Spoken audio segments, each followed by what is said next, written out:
Good morning. Welcome to another episode of the Ministry of Truth. I am your only host on this show because I'm just that motherfucker that's needed for it. And good morning, Bat Mom. Good morning, A-Cops. Got quite a bit I want to go through over today, so I'm going to be here for at least a couple hours. And I'm restreaming, so if that counts. Restream. But before we get into anything of my topics today, I want to know, are you ready? I said, are you ready? Well, fucking get ready.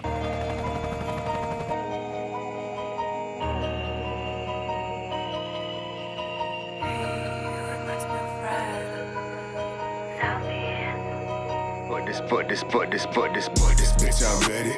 My hitters on ready. All my guns on ready. Lock and load I'm ready. Pulling up on ready. Hopping out on ready. Snatch your left I'm ready. At your neck like cousin Eddie. Put this bitch I'm ready. My hitters on ready. All my guns on ready. Lock and load I'm ready. Pulling up on ready. Hopping out on ready. Snatch your left I'm ready. At your neck like cousin Eddie. Who's cousin Eddie? This shit I'm kicking, flipping, rip that bitch. I'm beat it up and bout it. And I don't need a mask to cover this. I ride for mine for life. Come boom, I saint your ass and say a prayer. Put quarters on your eyes to pay the reaper. Take you out of here. Ain't nothing about Dude, that to sound. stop this. I forgot I totally had this And shit. I don't care. Ain't nothing forced. This shit comes naturally like the fucking beer. Like supernaturally, I'm here. Another casualty is clear. Cause I be pinning lines with accuracy. And you should be aware of how I'm whipping up this cluster. This a travesty of justice. Got them mad at me and I ain't even barely scratched the surface. Just a product of Tupac and DMX and all my brothers who have killed the game before me. Now his Jambo motherfuckers. For this bitch I'm ready. My hitters on ready. All my guns on ready. Lock and load I'm ready. Pulling up on ready. Hopping out on ready. Snatch your left I'm ready. At your neck like cousin Eddie. This All bitch right. I'm ready. That was good old Jam Wayne. Getting us U.S.-Mexico ready. border.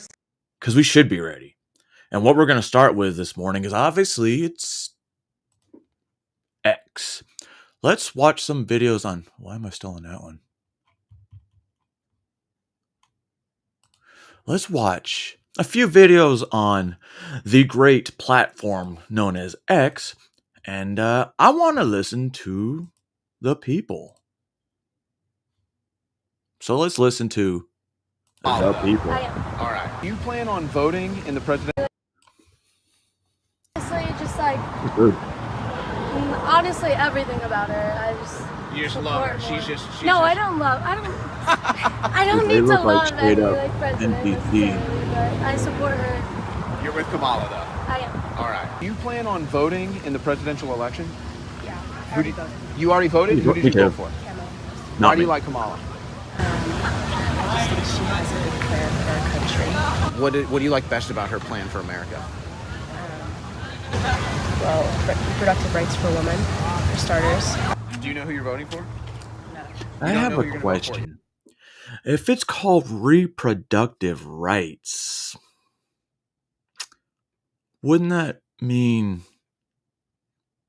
reproducing, not reducing? Yeah.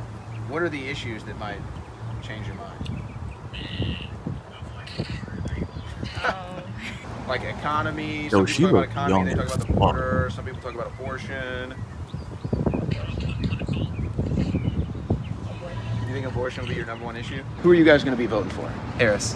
Both of you? Yes. And why do you Thank like you. Harris? I just like what she stands for. I like her as a person. She has personality. She's nice. Dude, this and dude's a she total believes cuck. that majority of people should have rights, which is nice. Are there rights that people are being denied that she's going to give them? I mean, it's treatment, it's involvement in the military, trans people. Trump took them out of the military. There was just treatment of people, health care for women. Are you going to be voting in the presidential election? Yes, I am. Who are you going to be voting for? Can you get a win cover? Where's this gonna be posted? On my channel. I host a political talk show. I'll probably be voting for Kamala. Kamala? And what do you like about Kamala? I just feel like she's overall a lot more respectful. Bro, I just realized of they're in different South groups, Carolina. I hope they're in South Carolina. unless she wants to visit on Saturday, because And I'm on a Zoom for my class right now, so I'm a little distracted. Okay. Who do you plan on voting for? Kamala Harris. What about you? Sure. Not sure, still undecided? Still undecided. And why do you finish like your Kamala? cookie. My family's just Democratic. Not with it in your mouth, bitch. Okay. So you're just doing what your family has done for years? Like, kinda, but also, like, personal views. What views of Kamala's do you like? Probably, like, abortion policy views. Abortion? Any other issues that are key for you? Not really. Just abortion is the main issue? Yeah. Who are you going to be voting for? Kamala. Why do you like Kamala? Kamala. Kamala, I'm sorry. Get it right. We like her stances and views. Like which Fuck ones do you, like? zipperheads. Abortion, the stances just on. You're welfare right, in Group general. It is the same age group. That- But she's never called that American as stupid. much. So your big issues are like welfare, abortion. Yes, more social issues. Social Although I issues. think Oh my her God. approach to like the economic state and stuff is better also. You like Yeah. her economy policies better? Yeah.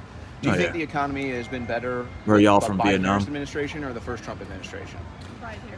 I think Biden even Harris. if people said it wasn't better under the Biden-Harris administration, it was because of the policies. Yo, I'd Trump totally had set. fucking smash So her it's though. Trump's fault. Yes. Okay. Not the blue sweatshirt. Why do you like Kamala? I just like her policies and her morals. Yeah. Like what policies of hers do you like? I don't agree with. Wait, am I getting filmed? No. Can we not?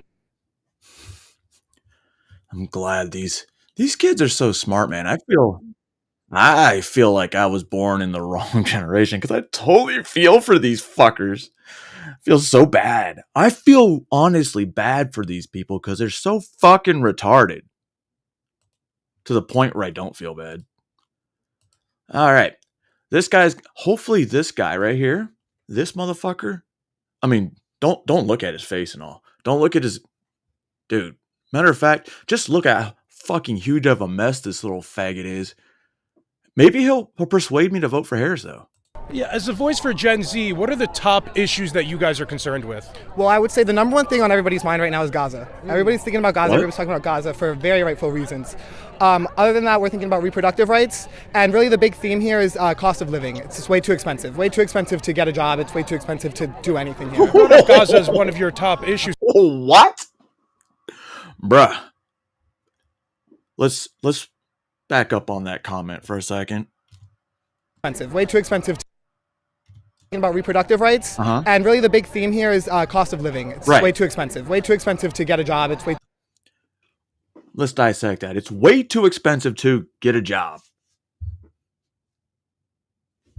I didn't know you had to pay to get a job. Isn't the purpose of job to get money?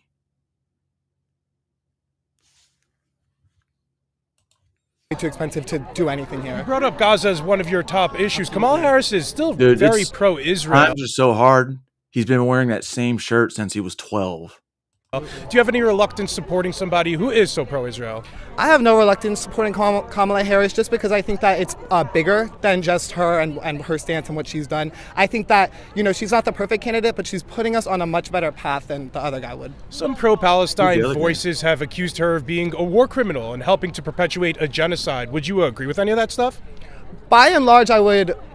That's a hard question. No, it's not. I wouldn't fully agree with that. I don't think that she's like all evil, you know what I Really? mean? But I Yes. definitely think that she's made some very questionable and outright poor decisions, and she said some very poor things on the matter too. Was there something you have top of mind when you say that? There was recently back in January, That's there not was something I recently. really disagreed with that. It wasn't Harris herself, it was the Biden admin, but they went into Yemen and they bombed something in Yemen. I kind of forget the details, it's foggy. It was a terrorist. But it was right after a large-scale attack that Israel had done on Gaza too. It was a and so terrorist just all those things coming together. I attacked actually the deregistered as a Americans. Democrat. I went independent for a while. Oh, wow. Yeah, So just because that was a really big moment for me where I was like, I'm not cool with this anymore. And then I came back around during the election season because, again, like I said, it's really important. I wanted to ask you, she was asked in a recent 60 Minutes interview if she'd do anything differently than Joe Biden, and she said no. Are you happy with that answer? I'm not happy with that answer. I don't like what she's doing when she's saying that, but I view it as pandering. I think she has to do it to win this election, so it's fine. In 2019, it's interesting that's because the she ran as exact such a opposite of progressive. pandering She was that she for did. mandatory buybacks, Medicare for all. She was against fracking. She's flipped on all of those issues. Do you have any reluctance supporting owns guns, somebody guys. who's flopped on so many progressive causes? That's politics, baby. That's just how it is. I was a fan of Harris back in 2020, actually during her primary run, No, you and fell off from her because of a lot of these reasons. She moderated, she went too middle, and then obviously she didn't do well in that primary. So again, now that we're in 2024, looking forward, I'm thinking, yes, she's changed her stance, but we're not in a place in this country right now where a candidate who supports You know Medicare what? for all, I'm glad he said that. Let me show you something. This was from 4 years ago. People can change. And I posted this on my social media.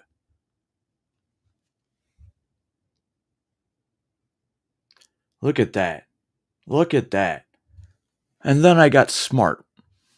Fucking fat fuck. There's no fucking buddy running right now that would be better than Trump. I just don't understand it.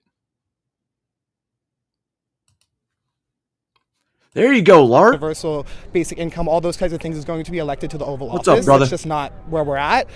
So I understand why she would go back on those things. Again, it's pandemic. Yo, I saw that. They fucking did. What's up, Juniper? I believe I have that coming up there, A-Cops. Don't worry. Don't worry. Be happy. Don't worry. Be happy now.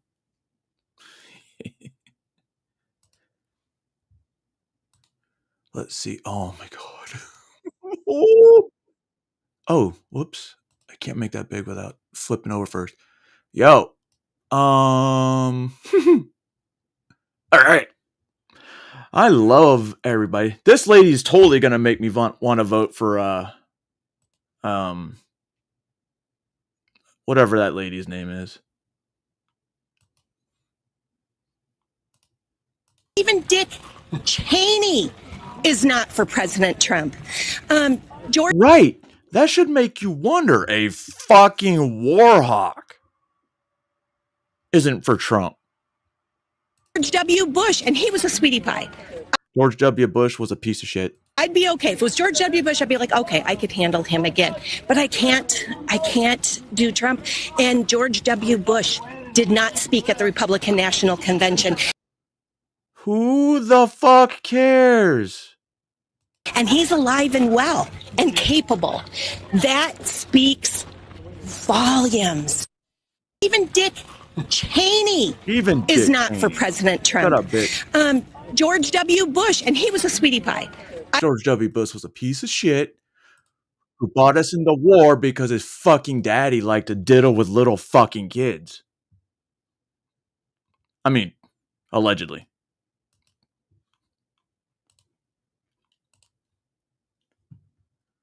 Oh, let's see. Who is she voting for? Oh, it's a TikToker. I believe this is the one that says he gets paid. How much did you get paid to come here? You're a creator. How much did I get paid to come here? Was it they paid for my flight?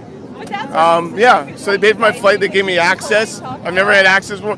Listen. You get a free hotel room? Listen. I have traveled They're around the literally- country they are literally dragging MAGA paying for people. 4 years. Yeah, I bet you have. I bet you so have. I don't need a DNC budget to do that. I'm a very successful creator. I have my own budget to travel the entire country and drag MAGA all day. By the Oh, you're DNC. getting paid I for can. Kamala's paying My you to own drag credit it. card can take me anywhere within a day to come and drag fascists. Really? I don't need the DNC money. I don't need MAGA money. You're I gonna don't drag need fascists? But then- You're gonna drag Soros those money. cops behind you? Okay? it's right when You're gonna call flip people out like when you us find that fascist? F-word. Yeah, Yeah. we're not fascist fascist by any means. Faggot hair. Okay. But you're literally getting paid to come here. What? I'm getting paid to. Do you think Republicans, do you think Donald Trump flew in anybody coming to the RNC? Do you think He's he flown paid? people to do you Mar-a-Lago. He has tons of conservative to influencers. Mar-a-Lago? That's probably his own money too. He has his own empire. You know, there's a I'm not big, trying to like there's a act big, like you a know the huge pro right-wing guy. and right-wing But- influencer Cam Higbee. Cam Higbley's in there. I love your podcast. Who? Thank you. Hey, we love you. He does tons of We content. love you. He does tons of content, and he says, you know what, right-wing and left-wing influencers should all get paid. But is and it he's a the little weird that Kamala and the DNC has literally started paying people upwards of $1,500 to post a 60-second clip just bashing Trump? What? They're literally paying for influence here in the would United do- States. I've been doing this for free for 4 years. Okay, Oh, no one has well, had how are to you pay making me money? to go and take a dump on Trump, They and pay it's you- not difficult. All right, it's not hard to find people that dislike Trump. guy probably all poops right? greens. You He's don't probably have a to vegan. pay. Hey, I know you're asleep. I'm gonna ask my cats. Meowkintyre. Trump or Kamala? Smart cat. Let's ask Oscar. Trump or Kamala? Good cat. Even cats know. Pay anyone here to make a video about how much Trump is a piece of garbage. All right, you don't have to pay them to have him talk about This little faggot election wearing an fraud. Antifa shirt. You know, and like the host of other problems. And like all right, Barbie writing. That old fucking faggot shit in his hair. You know, I have long hair, much longer than that. Oh, he doesn't have enough to tie back though. Yeah, fuck him. That guy make you guys want to vote for Kamala? Oh, wait. All right, let's talk about racists. All right, we're going to listen to a fucking MAGA racist next. I think it's a MAGA racist, or is it not? Let's find out MAGA racism. You're an immigrant. Oh, so just because I look maybe ethnic, This is how you you think I are? was immediately an immigrant? Well, this is how you That's are. kind of racist of you, wouldn't you say? I heard you talk about the immigrants. He wanted open border. No, he didn't. You're claiming that illegal border crossings are lower now than under Donald Trump? That's your claim? No one believes that. Oh, what about the bill he knocked down? What about the bill? You don't know, do you? You're saying the executive branch already has the authority to close the border, like they did under President Trump. So I'm asking you, why did they need that bill Well, if Trump? you had know, the if they border keep closed? the populace quiet, they control the populace, and anybody outside of that populace is automatically shunned, and put into like their own special category. And come election, that category is probably gonna just explode. But can you prove that? Yeah, I know what 10 I'm years talking about. of illegal border crossings chart. Where are you getting this from? Google. Fox News. Google. Can you look at this chart from Statista about illegal border crossings? Oh, I like Statista. 2016, 2017, 18, and look at 2021, 2022, and 2023. They're threefold, sometimes fourfold. So I don't know where you get the idea that illegal border crossings were lower under Look Joe at the Biden than they were Tartarian under Gate. Trump. Yeah, And now I'm beginning. showing you a chart from a verifiable Yeah. source. Are you familiar with them? Do you not want to look? Because you asked me to check this. You're and I'm an checking. immigrant. I'm not an immigrant. I was born here, actually. Well, that's so. racist. Oh, so just because I look maybe ethnic, This is how you think I was are? immediately an immigrant? Well, this is how you That's are. kind of racist of What do you you, mean wouldn't by you say? you? No, that's how you What are. made you think I'm an immigrant? You didn't want to look at the chart that I showed you that proved that the border crossings were higher under Biden. Have a good one. Listen, don't show me facts from a reputable source. You fucking racist. You immigrant. Go back to where you came from. Oh, you were born here?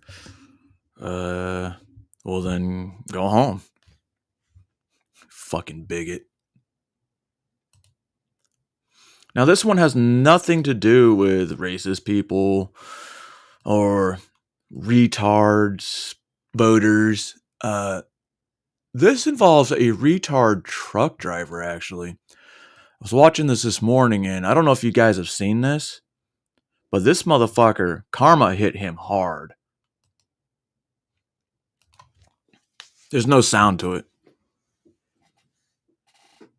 Let's make it big so you guys can see it. Let's rewind it, because I was making it big so you guys can see it.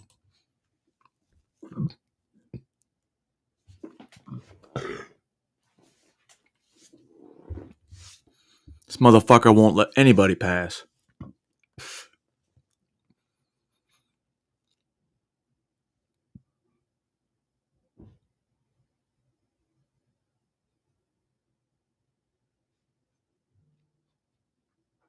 I don't understand why this dude's got such a fucking road hog mentality.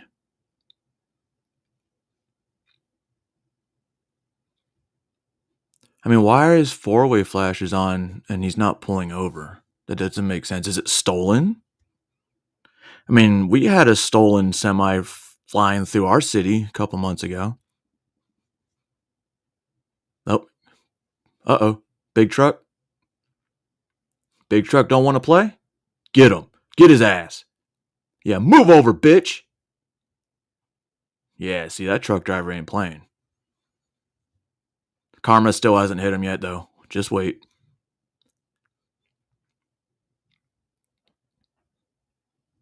Uh-oh. Is it coming? Is this coming to the end? It will be. Oh, thank you. Look at that Karma get his ass. Bitch. Let's watch the end of that again. All right. Gonna get by. I'm gonna... Wait. Yeah. Oh, you stupid motherfucker. Good. Couldn't have happened to such a better person. Right, LARP? All right. Now that that's over with, time to get back onto YouTube. And the first report I've got you is, well, our border is safe. There's no one crossing and, well, News Nation, take it away. 17 unaccompanied children are part of two groups apprehended by Border Patrol. News Nation's Allie Bradley. 1,700? Wow. She said 17, but I'm just gonna Fox News it. Reports from Del Rio on this one. All before 8 o'clock in the morning on Friday, two large groups of migrants were apprehended in the Eagle Pass area. Now, we were there as more than 140 migrants were apprehended. This group made up mostly of people from Venezuela, from Honduras, from the Dominican Republic. Now, 17 unaccompanied children were also in that group of individuals. Best things about being Filipino, I literally get lumpia whenever. Like, I wasn't expecting this. That we encountered. Now, earlier in the week, Texas DPS encountered 3 Iranian migrants in a group of 134 in that same area. And then earlier, a group of 165, 14 special interest migrants within that group. They were from Iran, Egypt, and the Democratic Republic of the Congo. So let's break it down here. Migrants from special interest countries being encountered in the Del Rio sector, which is where we are. That number is climbing fast. According to data obtained through sources, in August there were 40 encounters with special interest migrants, followed by 75 in September. Now, just 17 days into October, that number has already surpassed 180. That is more than double last month's total and over 56% higher than August and September combined. One of the biggest issues is vetting these individuals. They're special interest because they may have a nexus to terrorism.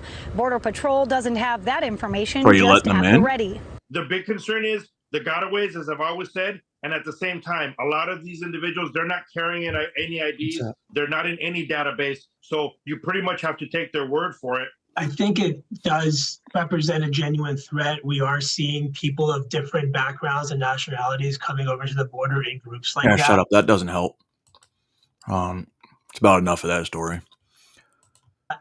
Now they're just going to give their opinions. Yeah, we know there's fucking people coming across the border. I thought it stopped. And now that we found out, we'll get into in a minute, this is not the only thing we have to worry about as far as coming across this border. All right. So this one I came across last night. I don't know if you guys have seen this. It's from Colorado, northern Colorado, I believe. El Paso County. Now, I don't like the guy. I really don't. But he did some good sometimes. New details on what led to an El Paso County couple being charged with human trafficking while messaging with a person pretending to be a 13-year-old. Even more shocking is one man admitting to previously purchasing 3 teenagers online. El Paso County Sheriff's confirmed it all stems from this encounter that you see on the screen there between the Colorado Pest Patrol and the husband and wife. They're an organization that looks to catch child predators online before handing evidence off to law enforcement. And KRDO 13 was on scene and obtained that video from the group. KRDO 13's Tyler Cunnington joins us live from the couple's apartment complex with the latest details on their arrest. Tyler. Oh, that was an apartment? I thought it was a hotel. Rob, that's right. It was that encounter on the balcony of one of the apartment units behind me that was all caught on tape by that group, Colorado Ped Patrol.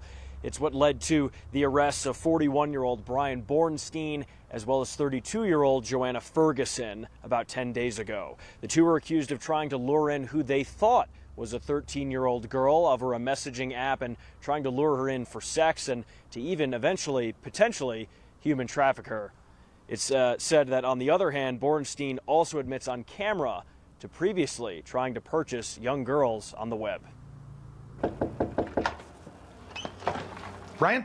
Colorado Ped Patrol confronting Brian Bornstein, seen here at his Cimarron Hills apartment complex. The confrontation showing a binder full of messages that he and his before wife, he even Joanna knocked on the Ferguson, door, they are already across the street. had with a Ped Patrol member pretending to be a 13-year-old girl. You said you wanted to get her. I must love Did you. they just dox a phone pregnant number? at 13, and we will have sex. Other messages much more graphic than that, which included Bornstein saying he wanted to take the girl into their family and send her to a, quote, mistress teacher who would show her how to perform sexual acts. Oh, that's the girl you're going to take her to today. It's that evidence that Ped Patrol handed right over to El Paso County sheriffs that same day. So the decoy was you. My group, yeah. Deputies took Bornstein in for questioning, confirming many of the same details discussed with the Ped Patrol, including the 41-year-old admitting to trying to buy two 12-year-olds and a 13-year-old off the internet, children he never actually received. So, Good. I had someone try to sell me a couple. I blocked them. Okay. I paid $750. The couple now in El Paso County Jail on $50,000 They look like bonds fucking each, crackheads. charged with human trafficking of a minor for sexual servitude and luring a child over the internet. Now, it's important to note the El That's good. That's Paso good. County Shut sheriffs up, dude. discourage every. Tonight, two of Larimer County's Now, it's funny, considering I believe that was also in northern Colorado. Here comes a story also from northern Colorado. This is interesting because it proves a point that we've been saying for a long, long time. These top law enforcement officials are at odds. The sheriff is accusing the district attorney of not prosecuting child predator cases to their fullest. The DA says his office's work was never an issue until election season. Your reporter in northern Colorado, Dylan Thomas, joins us live tonight in Fort Collins. He's been doing Dylan, the sheriff says this is not politically motivated. The sheriff, a Republican, says his office spends countless hours investigating and arresting individuals accused of trying to have sex with minors. But recently, one of the people they arrested was sentenced to probation after reaching a plea agreement. The sheriff says that is unacceptable. The DA, a Democrat, says it was standard for the type of evidence they had and said he feels the sheriff is doing a political attack in the middle of election season. We do these operations on a regular basis, and we expect that Watch when them somebody catch shows up this to have DA in a sex with couple months. 14-year-old individual, whether that person is real or they just think that they're real, that there should be some accountability to that. But Sheriff John Fayen, a Republican, says he feels that is not what is happening at the DA's office after a man recently arrested for trying to solicit sex from a 14-year-old was given a plea offer of probation. To get probation is frustrating. But DA Gordon McLaughlin, a Democrat, says the plea offer was standard with the evidence they had. These cases have been being resolved the same way for 10 years. Under my Democratic administration, under the prior Republican administration. Oh. And the first time it's coming up is 3 weeks before the election. This is a manufactured issue. McLaughlin suggested there was insufficient evidence to secure a greater sentence in this case. If that is not done really specifically and really well, that creates significant evidentiary problems in cases. Sheriff Fayen says his concerns with the DA's pleas aren't politically motivated.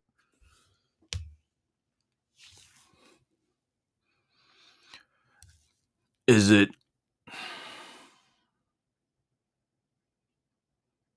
Is it a lack of evidence?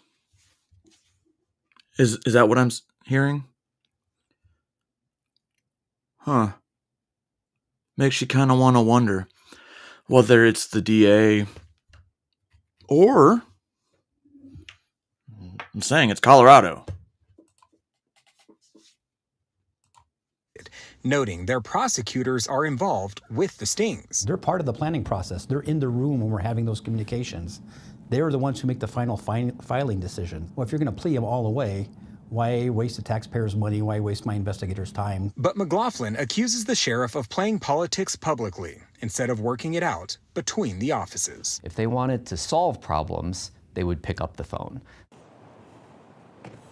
The man who was sentenced to probation in the case we were just discussing was lured here to Larimer County area by a sheriff's office deputy pretending to be a 14-year-old. McLaughlin said if this was somebody trying to sexually assault a real 14-year-old within this community, probation would not have been offered. Reporting live in Larimer County, Dylan Thomas covering Colorado First. Don't need no fucking probation. They should be in fucking jail doing some Thank federal you. Dylan. pound me in the ass fucking time. A first of its kind More stories. I believe this one's from a couple days ago. Give me a second, guys. This is out of Buffalo. Yes, this is from a week ago, and this is Buffalo. All right, Zip. Missing Child Rescue Task Force in the state just wrapped up its initial operation, and local leaders say significant progress was made. The task force successfully located nearly 50 kids reported missing here in Erie County. Our Dylan Morello joins us with the details on this important mission. Dylan. Dave and Kelsey, leaders of the National Child Protection Task Force tell us that Erie County ranks the third highest in missing child active reports in the state. It's a reason that they've brought this initiative to Buffalo, and it's made immediate difference. They're a missing, endangered child. Bro, look at the snars on this dude. And if we start labeling them properly, maybe then the resources and time and effort and energy goes into helping them properly. CEO of the National Child Protection Task Force, Kevin Brenzetti, and manager of the Missing Persons Clearinghouse, Cindy Neff, have teamed up for years on training and helping with missing kid investigations. 9 months ago, they decided to do something bigger, partnering with 22 law enforcement entities from Erie County and beyond to provide investigative support to the Amherst and Buffalo police departments. Every investigator, including myself, walked away from that event with more knowledge, which means the next cases we tackle, we have more knowledge, we have more information, we have more contacts, we have more tools in our toolbox. A total of 56 experts took on 50 separate cases of children who had run away or had been taken by their non-custodial parents. The Amherst, Buffalo, and... That's not even the biggest number I've seen. It was 2 towns or 2 cities in Ohio that had 50 missing kids in 2 days. Cheektowaga police departments, along with Erie County's sheriff's and DA's office, took part, exploring new leads, reviewing case notes, and using social media helped them bring home 47 missing children. By bringing them home, you're also getting them out of the... It's awesome to bring 47 children home, but how many are still missing? How many are actually not reported? Potential for danger. You're getting them out of the potential to become, another victim of circumstances. In a statement, Erie County District Attorney Mike Kane said it was a great opportunity for prosecutors to work with investigation experts, while Erie County Sheriff John Garcia said collaboration is important and this was a great service to local youth. The newly opened Scott Beeler Child Advocacy Center at Best Self served as the base of operations for the task force. The center worked with social services to get support for all the children found. It was having those child services teams in-house with us to hear what's going on, to understand the background of cases, so information passed to them instantly. These kids now have the opportunity to be referred to their runaway intervention program and get the services that they need. I've heard that plenty of times, Yeti. And it shows. The task force next stop will be in Albany. Here at home, local law enforcement says that this prior experience will now help our children return home. Reporting live in Buffalo, Dylan Morello, News 4. Thanks, Dylan. Hold on a second. I don't know if I even want to do this one. Fucking retarded. A new caravan of about 2,000. Okay, I do want to do this one. So this is talking about, I don't know. Are we going to get more citizens, voters? It seems like they already prepping for Kamala Harris to be the president. A new caravan of about 2,000 migrants is making its way through Mexico, headed to the U.S. border ahead of the U.S. presidential election. Some migrants are trekking to the United States now because they believe a new president. Remember this 4 years ago? This isn't a 4-year-old news article. Others are fleeing Central America in search of safety and work. And lawmakers are calling for the removal of Venezuelan gang members from the United States as their presence continues growing here. Authorities say Tren de Aragua, which has been linked to more than 100 criminal investigations across the country, has been found operating its criminal enterprise in apartment complexes like one in San Antonio, Texas. That's where we find News Nation's Jorge Ventura this morning. Yo, guys, that's not real. That's just racism and bigotry. Well, because that's what I'm supposed to tell you. But no. We know the real ins and outs. Now this one, I'm ready for it. Listen to a billionaire, right? Who just randomly shows up, and Newsweek's like it was a pre-planned appearance. Yeah, you stupid bitch. I don't know who wrote the article. Whether it's a male or female. I'm just going to assume it's a female. Of course. All the media was there. Secret Service was there. Of course it was pre-planned. You fucking retard. But at the same time, Donald Trump has worked more times or longer in a McDonald's than Kamala Harris. Put him in standing up, right? Correct. Dude, he looks like Mermaid Man. How long have you done this? How long have you been here? I've been working now 10 plus. 10 plus? All different jobs? She doing a good job? Does an excellent job. She better, right? Excellent. She's beautiful. Let's go. All right.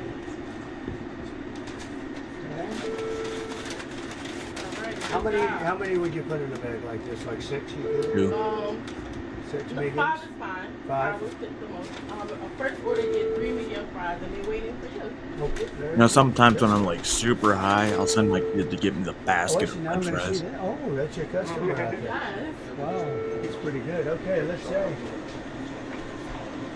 Do you believe this? Look at this guy. He's a MAGA guy all the way. Okay, so for his first order, yep. Well, that's a good looking. Yeah. Hello, everybody. So that's a really good question because I know they're saying it's only 2 apartment complexes. Is that true? Or is it affecting the city? Because I know in Manhattan, at night, these gang members are running rampant in Manhattan streets. This is not a normal situation, is it? What a good-looking family. How did you produce those good-looking kids? Oh, they look like what? They look like the what? How are you? Nice to see you. Thank you. Thank you. Thank you. And there'll be no charge. Trump is paying for it. Is that okay? Oh. Oh, you're doing some extra stuff. Well, Donald Trump does like giving out, cheeseburgers and shit. Which, I mean, I'm not going to lie. I indulge in cheeseburgers all the fucking time. It's better be. It's going to be the best you ever. I made it myself. You're the best. Take a burger. That's it. Thank you, man. Thank you. Thank you. Have a good Where's time. Kamala Harris? fucking family. That's great, isn't it? They're coming up. How cute is it? Car? The next car? Yes, they get both bags. You like them both at the same time? Yes, that is right. Hello, how are you? You're a good-looking guy. We love you. Give me a thank you very much. Thank you very much. I will. I promise. Wonder what happened if like a Harris voter showed up and was like, "Yeah, oh, it's you." I'll see you at the White House. Huh? Thank you. Thank you very much. Hello, fellas. Come on. We have another order coming in. Oh, I don't have the photo from the outside. Thousands of people. Hello. How are you? Starstruck. What's that? It's like the perfect looking person. That's good. It's compliments. Thank you. Thank you. Hi, Mom. Good luck to Look at Mom over there. Thank you very much. Thank you, darling. You have a great mom? Good or great? That's right. You knew what to say. Thank you very much. Thank you, darling. Wow. So nice. All right, you're doing a good job. Okay. These are nice people we're meeting, huh? Yes, and this is, so your hands won't be too heavy. Harry, look at this guy. I'm not going to mess with him. How you doing, sir? Fantastic. Hello. How are you? Your new baby. How are you? Doing great. How are you? So this is compliments of me, okay? All right. You go have a good time. Don't eat too much, right? Oh, absolutely. Thank you, honey. Have a good time. He's been taking a lot of epic photos this past year alone. This is fun. I could do this all day. I wouldn't mind this job. I like this job. I think I might come back and do it again. Thank you. There they are. Look at that. Look at that. How are you? Thank you, Mr. President. Nice to see you. There's Kamala's family. You made it possible for ordinary people like us to meet. You're not ordinary. I mean, thank you so much. You are not ordinary. I can see. We pray for you, and you are the type of person we want to be the president. Thank you very much. Thank you so much. So nice.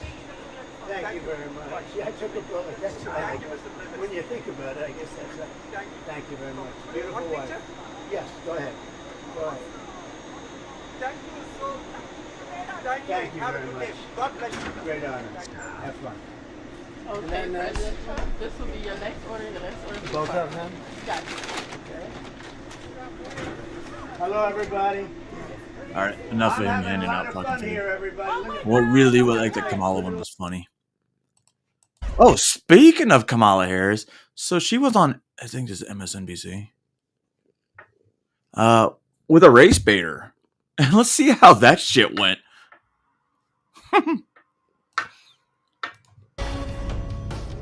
Good evening little and fucking welcome racist to shit. Politics Nation. Tonight's lead, in her own words.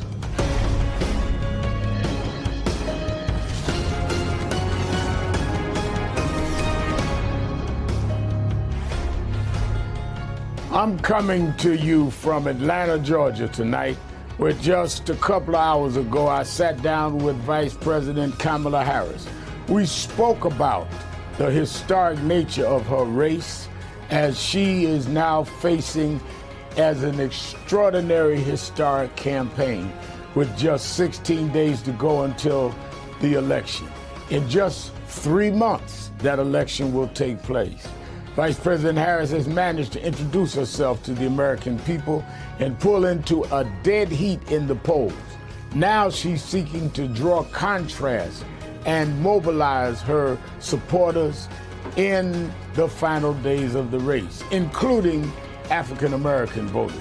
Meantime, her opponent, former President Trump, is ending with an increasingly hostile and erratic closing message. No shit. And that's where we start. Here is my exclusive interview with Vice President Kamala Harris. Well, I'm assuming Colorado's a stand your ground state, or am I wrong? Well, thank you for allowing us on your birthday to sit down and talk. Of course, Raph, it's good to be And with you. I want to get to the Georgia vote and other issues, but let me ask you, as Vice President, and if you hopefully not presented with it, but as President, with Sinwar having been killed, how would you move toward a ceasefire? What do you think the United States should be doing? So first of all, look, it's going to be hard. It's going to be difficult, but we have got to get this war over with. We got to get the hostages out. We need the war to end. In fact, we're sending Tony Blinken, Secretary of State, out next week to that's go going and to meet with save the a lot. parties there. And the death of Sinwar, I believe, has removed an obstacle to that end. And so we've got to work at it, and we've got to work at it through diplomatic means, and that's what we intend to do. But listen, the reality of it is that the difficulty of it all is not new to any administration in recent history. And it cannot be the reason that we don't work at it around the clock and be vigilant. And that's what we're going to do. And I think it's very important that that's what we do. And balance. I mean, I remember in Selma, you made very strong statements about civilians being killed on both sides. And you stood up strongly on that. Bro, I just want to And I think that's a concern in all communities. Well, I mean, listen, the number of innocent Palestinians that have been killed in Gaza, it's really unconscionable. And we have to be honest about that. And at the same time, listen, I will always stand in terms of Israel's right to defend itself. And we need this war to end. We're in about a little over 2 weeks to the election. Yes. I have to ask you about your opponent. He used a very ugly term about you last night, using the S word as vice president. And how do you react to this kind of street talk from someone who wants to be president again, that was president? I've known you a long time, and I know you have thick skin, but I'm not asking you as a person, because I know you're used to that. But what does it do, in your opinion, to the standards we're setting for our young people all over the country when we're using this kind of locker room street talk about an opponent for president of the United States? So the American people deserve so much better. That's how I come at it. And to your point, the president of the United States must set a standard, not only for our nation, but understanding the standard that we as a nation must set for the world. Which is? You know, we as representing the United States of America walk into rooms around the world with the earned and self-appointed authority to talk about the importance of democracy, rule of law, and have been thought of as a role model, imperfect though we may be, but a role model of what it means to be committed to certain standards, including international rules and norms, but also standards of decorum. And what you see in my opponent, a former president of the United States, really is, it demeans the office. And I have said, and I'm very clear about this, Donald Trump should never again stand behind the seal of the President of the United States. He has not earned the right. Yeah, he has. He has not earned the right. And that's why he's going to lose. I remember 1972. I was 17, going on 18. I worked as youth director for Shirley Chisholm's campaign for president. And I was stunned that some of the backlash she got were from black elected male officials saying they didn't want to support a woman. They went with other candidates. I think it was George McGovern. And I hear these people talk about black men that are pulling away from your campaign, though I've not seen any real evidence of that. Do you think some of the resistance of some men, black and white, is misogynist? And are you proud to see that most Americans, even being polled, have no problem supporting a woman at all? And I'm one that lived from Shirley to Kamala in terms of these campaigns. Some might not like this, but a woman is supposed to be in support roles. In my opinion, men do the fighting, women do the supporting. Well, these days, I don't know. It's these boss bitches ruining shit. And I have an emotional reaction to you raising the point of Shirley Chisholm, because it is on her broad shoulders that I stand, and so many of us stand. And we have come a long way, to your point, and on your specific point about including the fact that I have the support of countless black men who are in elected positions, including just this afternoon and 2 church visits today with the mayor of Atlanta. That being said, I think that you are absolutely right, that there is this narrative about what kind of support we are receiving from black men that is just not panning out in reality in terms of when I go to last night Atlanta and had, I think, 10,000 people at a rally. I will also say this, Rev. I am very clear. I must earn the vote of everyone, regardless of their race or gender. And I'm not voting for what it. can be frustrating sometimes is to have journalists ask me this question as though one should assume that I would just be able to take for granted the vote of black men. I think that's actually an uninformed perspective, because why would black men be any different than any other demographic of voter? They expect that you earn their vote. And that is why I am talking and presenting my policies in a way that are, of course, for all Americans, but I will also speak about the specific impact that I can see it having on different demographics of voters. Why are we talking about black men? And let's talk about blacks in general. Yeah. Because one of the things, you know, I've been on a nonpartisan tour at National Action Network and Central Park 5 and others. And one of the things that reporters ask, and we don't get it from the audience, is what about the Kamala the cop? And I said, well, I knew her as DA. Right. You and I go with that. She was one that wanted people with marijuana arrest not to go to jail. Exactly. And Attorney General wasn't even under your purview.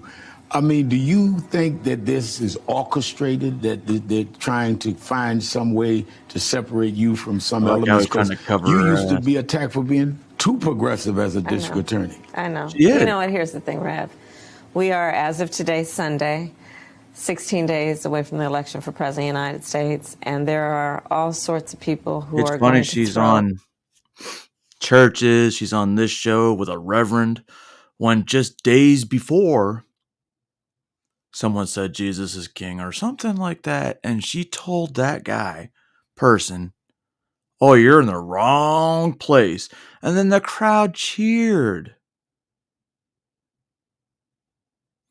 But then you want to show up to a church, a black church. Now we know you're pandering.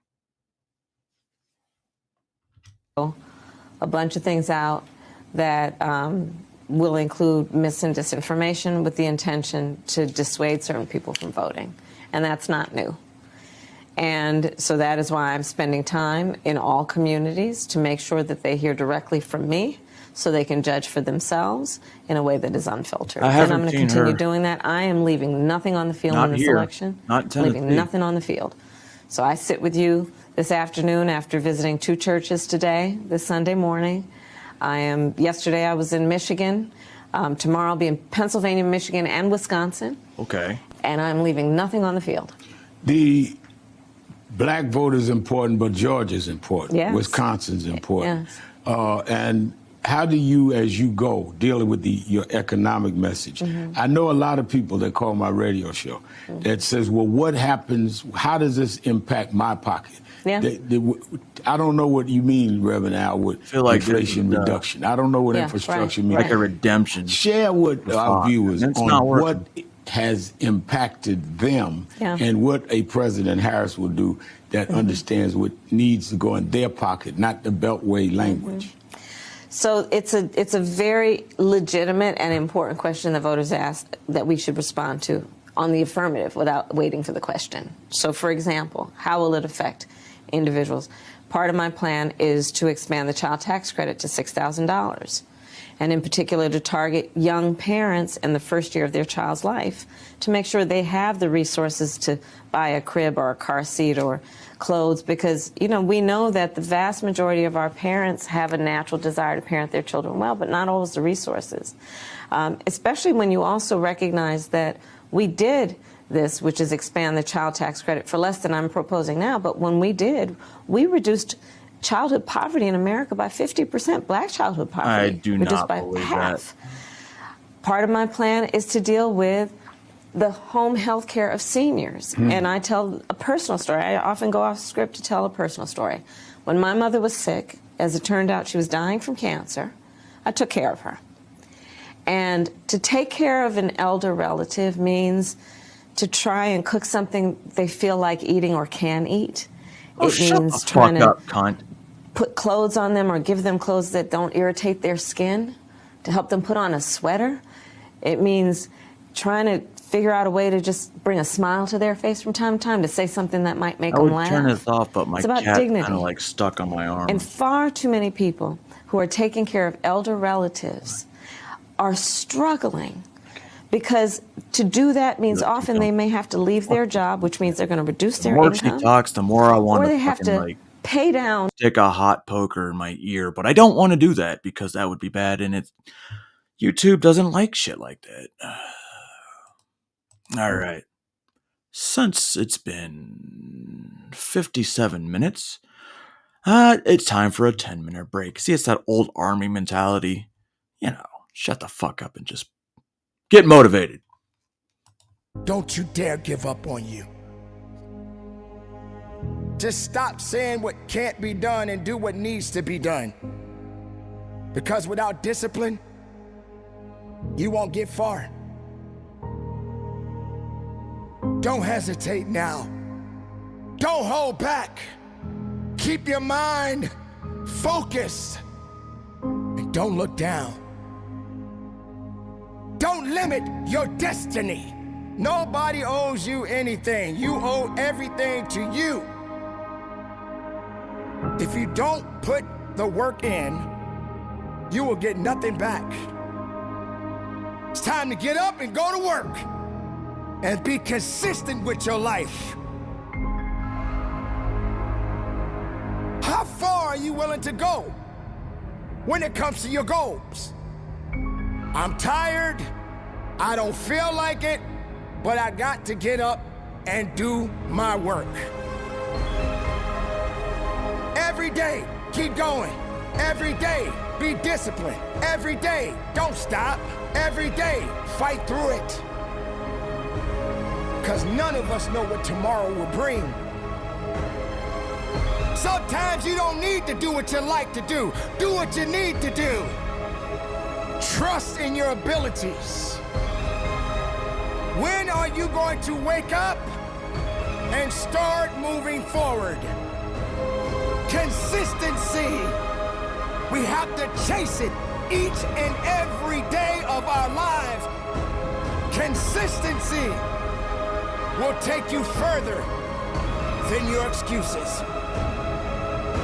Stand up and be strong. If you can just go after it, even if you stumble a few times, nothing can stop you. Get up now and work.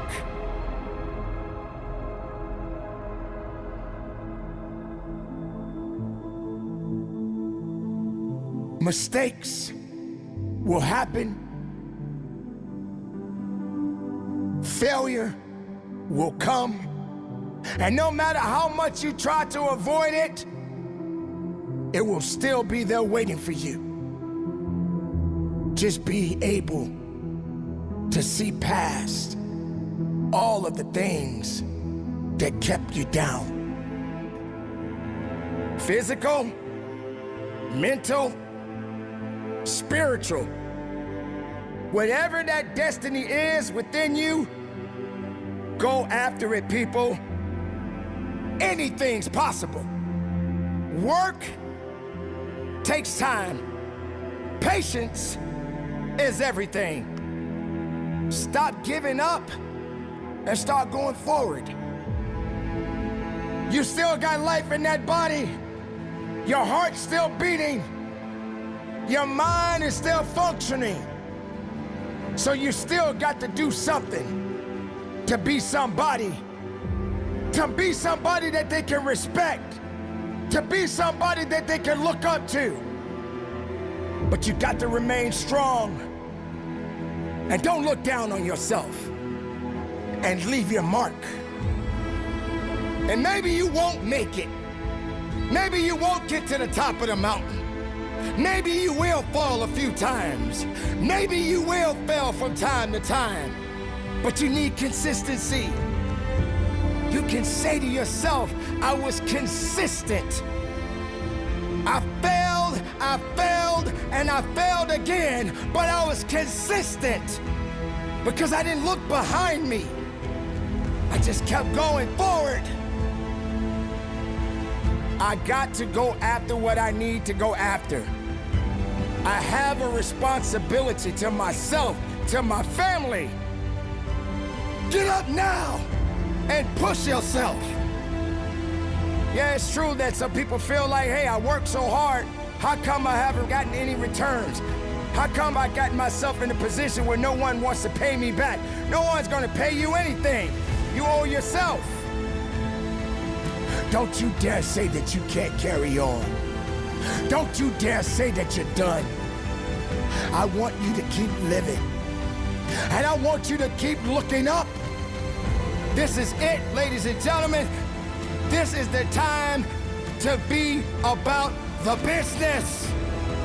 Make mistakes, learn from the mistakes, and do not allow the mistakes to hinder you. Just remember one thing, you're just human, and you're gonna have some setbacks, and you're gonna feel like you don't wanna go on, but that's when you turn up that discipline. Go after it.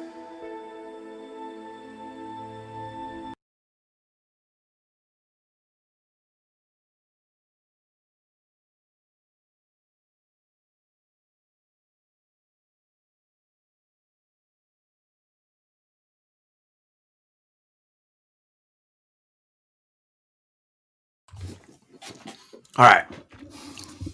Good break. All right. So let's keep moving on. I went through and took out a few. I failed the 5. What I want to get to right now, this is kind of fucking... I've said this before. If you come in the military, right, and you lack discipline and you're a fucking pussy, can't pass your physical fitness test, can't lose weight, can't do all this shit. I've seen this. I've put people out of the army because of this fucking shit. Because they don't conform to what a soldier is. Well, what about Marines? But let's finish that. I put them out. And suddenly they can, I don't know, do shit they couldn't do in the army. Oh, you can't stand for more than 15 minutes? Fuck you. You're pointless. And then you get them, they get out. It's like they're a fitness god. I mean, I was. Whatever. Let's, fuck it. 5K hike, I failed 10K hike, I failed, and then the 20K I failed, and then I re-hiked the 20K and it passed. Twisted my ankle, my left ankle, to the side, and I jumped on it. Jump. Didn't mommy and daddy show you enough attention when you were a child? We get through School of Infantry, they sort of pushed me through it, even though I failed all the physical events. All right, so this is a confusing one. Young fellow was in the Marine Corps, purposely wrecks his ankle to get out. Something was going on upstairs. Then he goes on, check out his channel, I'll link to the video. He goes on to fight for Ukraine, all sorts of different wars. I mean, kids all over the place. I'm trying to wrap my mind around what was going on while he spent time in the Marine Corps. It's confusing. I got through it, but it was so miserable. And when I would fall down just a little bit, they would just berate me and just call me, they hated me. I was really ostracized in my squad and in the company as a whole. Really ostracized. And then it started to get worse. Like they started telling me, we're going to give you bad paperwork. And they did. They started giving me negative counselings, which would get into page 11s, which are really bad paperwork. And then it would get into NJP, for failing hikes, for failing patrols. And I was like, I can't do it. Like I failing to do the job that you 115 signed up pounds. for. Just give me a break. Give me a different job. Don't destroy me. Don't NJP me. Give me a terrible paperwork because I'm small. Just give me a different job. But they wouldn't listen. They wouldn't listen. They told me. Now, is that a Marine Corps failure? I was 5'8", 135 fucking pounds when I joined the Army and went to basic fucking training.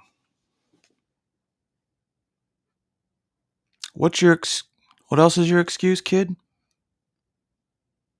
Pussy? Oh, but I got out and I was totally in support of fighting for Ukraine and other people, but you couldn't fucking have the discipline. You know, this fucking Marine is going to make him look like he's doing good things in the end. I don't feel that way. Sorry, JT, but it's just how I feel. He's a small guy, he said. He made it through boot camp. He signed up to be in the infantry. He gets there, and he's just too small, he says, right? So the Marine Corps failed him. Should they have rolled him into supply or something? You picked it, bitch. Did they think he'd just harden up? Apparently it didn't, because the breaking of the ankle on purpose and the other shit, that's weird. And no, you can't do that. And again, people were really on edge at that point. No cigarettes, all that stuff. Very, very unleashing on me. So I looked them all in the eyes, and I had a thought. I thought I was going to do. I was going to jump off the side of the cliff on my left and off myself. That was the plan. Pussy. Wow. But I want to look them in the face first and really build up that anger, that the courage to do it. And I had the courage. I was fuming inside, but I couldn't say anything because you're in the Marines. And if you fume and you let it out, instant NJP. So instead of doing that, I locked eyes with one of the guys in particular who was really brutal on me. And as I was looking at him, he finally saw that I had eye contact on him. And this was during a pause in a hike. We were hiking down, people were just sort of stretching and stuff. And I twisted my ankle, my left ankle, to the side, and I jumped on it. Jump. And I tried to break it. The world feels like it's on the edge right now. Tensions over the upcoming election agency. Or light people with her head on. You listen for 34. I was now self-harming. That was the lowest point of my... I'm old, I get it, but you did something I knew a guy who got sunburned really bad. He was at the beach, Panama City. And remember, he went in, had to get steroids, and they go, son, you destruction of government property, they can burn you. That could have been bullshit. You tell that story to everyone. This right here, I'm not going to burn you because clearly there's something going on upstairs. It's just too much for him. But it's confusing because he goes later on to fighting all sorts of wars. Check out his channel. He's all over, very popular man. My Marine Corps time, I self-harmed. I did that because people were not listening. They didn't understand. And that's how I felt. 19 years old. Not 20 at that point, something like that. It was later on in the Marines. And somebody had to go and take my pack, and I had to just go with my... Oh, they took my rifle as well, obviously. Can't self-harm with that. And then I walked down with them, got to the end, and we... next couple of days, we finished off training, and then we drove off back to our base. If you broke the broke lowest your point of my time, legs, obviously. feet, So there it is. ankles, You know, whatever you life isn't walk always that. easy. And after I got back is when I finally broke the news to my leadership. I am going to pursue any way to get out of the Marine Corps now. I cannot stand it. I can't stand it. I can't do it. You guys don't deserve me. I am not able to fit in. People hate me, and I need to get out. A lot of people like me. He said people hate him, a lot of people like him. Part of that hazing, though, you hope the guy kind of gets past it, right? That's how I always found hazing. People jack with you. I used to haze I never pretty had this fucking kind of good, thing. but I could always make they them learn. times. I didn't have these problems. So what happened here is that the Keeney grew up because he goes on to, again, fight a bunch of wars. I don't give a shit. Boy, oh boy. You know, I had friends. Yeah, I had friends, but there's a lot of people, especially my leadership, they ignored my pain. They ignored my pain too long. I couldn't deal with it. So I got an ADSEP, an administrative separation. Wow. And that means that it's an honorable one. It's under honorable conditions, so it's honorable. But it means that there's a reason that you got out. Okay, you didn't finish your 4 years. There's a reason. I decided to do that instead of a medical discharge, like I was thinking about with the Hearing Aid, because they would have had me stay in the 4 years. This happened to a couple of my friends, including one of them who would later on have some really hard times after the Marine Corps because of his experience in the Marine Corps. They kept him in for 3 years with a broken back, just standing guard duty, not getting deployed. He did sign a contract. He's talking about his buddy here. They didn't med board him. They kept him around to do scud work. They got their here's money. what it might take. I'm not talking about this kid, but you get hurt in the military, they're not going to med board you. It's going to take 2 years. It's a learning lesson, right? I just kept my You'll learn, mouth shut. I hate the Marine Corps. Don't want that ever again. Or, hey, time to grow up. Or, hey, I need, in this case, sounds like he needs some mental health counseling. It was some help, weird right? because like Who's gonna my toss it? body was completely broken and I had no real reason to do the shit that I was doing near the end of my career. But I had to prove a point. 20 years in the military and age don't mean shit. Because 20 years, completely destroyed body. And then I would go take a physical fitness test against, people that just got straight out of school. And they should be physically fit. And they don't even come close. They do bare minimums because that's what they were taught. Pussies, man. Himself off a cliff. He jumps on a twisted ankle. He said they had to take away his firearm. Thinking they took it away because he was hurt. Wow. Sad story. Of his injuries, and they just did not want to make him leave, and it was miserable for him. It's not what you want to do. You can't just keep people against a contract. You gotta let them be free. You gotta let them just have a little. No, that's not how that works. You signed a fucking contract. Autonomy, especially when it Just comes like to you stupid motherfuckers that got these student loans, and you want the government to fucking pay it back for you. They didn't fucking put a gun to your head and say, "Take this student loan." They didn't. When you register for FAFSA every year, you get the option. You get an option to take it because you'll get 2 or 3 different fucking ones. So no one's forcing you to take it.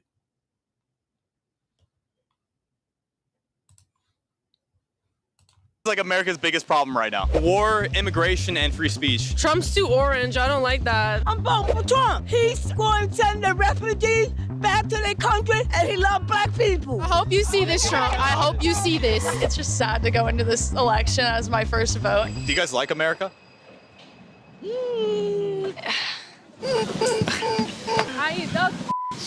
We're in New York City, and the question I'll be asking is, who are you going to vote for and why? I've never seen a red Kamala Harris hat. I thought it was a MAGA hopper. People to think I'm on Trump's side so I could clown them. I will have my period forever. Yo, and I'm going to be red you. forever just to have a female president, finally. So is that like the only criteria of why you're going to vote for her? Or? I Trump's just too wear orange. so I can clown them? No, bitch. You're literally getting clowned right now. I don't like that. Love it. I love We got to elect Chinese the eat once ducks all and the future time. king, Donald J. Trump. Wow, Not a king. controversial words to say if you go to NYU. I know it's not very popular around here. Even though we have Barron Trump here, still not a very popular take around here. Whoever wins is whoever wins, okay? You hear me? Whoever wins. So you don't give a I don't give a because at the end of the day, y'all motherfuckers gonna keep coming back. I don't want a black woman. I'm not gonna lie. Why? That's the only criteria?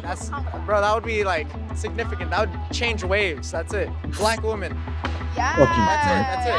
I mean, Kamala Harris. I'm yo, voting Kamala. girl with the red hair though. Who'd you say? Woo, I would kick her out of bed Why is that? Why is that? Huh? Why is until that? the next morning. He's going to And she send the gotta get out. refugees back to their country, and he loves black people. Okay. I hope you see this, Trump. I hope you see this, Trump. I hope you see this. I'm more towards Kamala. Simply, she's just a better person. What makes her a better person? At least she talks about caring more about the people. That's what drags me towards her more. That doesn't sound convincing if I had to be real. I'm going to be voting for Kamala. I definitely have my qualms with her because I feel like there's still so much work that needs to be done. The whole genocide, saying that she wants to give more resources to Israel, that is something that I'm very uncomfortable with. So then why are you voting for Kamala then? What is the redeeming qualities about her or policies that you want to vote for her? As a queer South Asian woman of color, I feel like Trump doesn't support anything that I support. I'm going to vote for Trump. Kamala is less... Yo, did she just basically take everything she is and make it to her personality and what she is? I'm queer. I'm Southeast Asian. Well, that's her saying it, not me. I'm a woman. So you sound like you want to be oppressed. So you're going to come out with all these labels that you are. So you want to be oppressed. You call people like me daddy.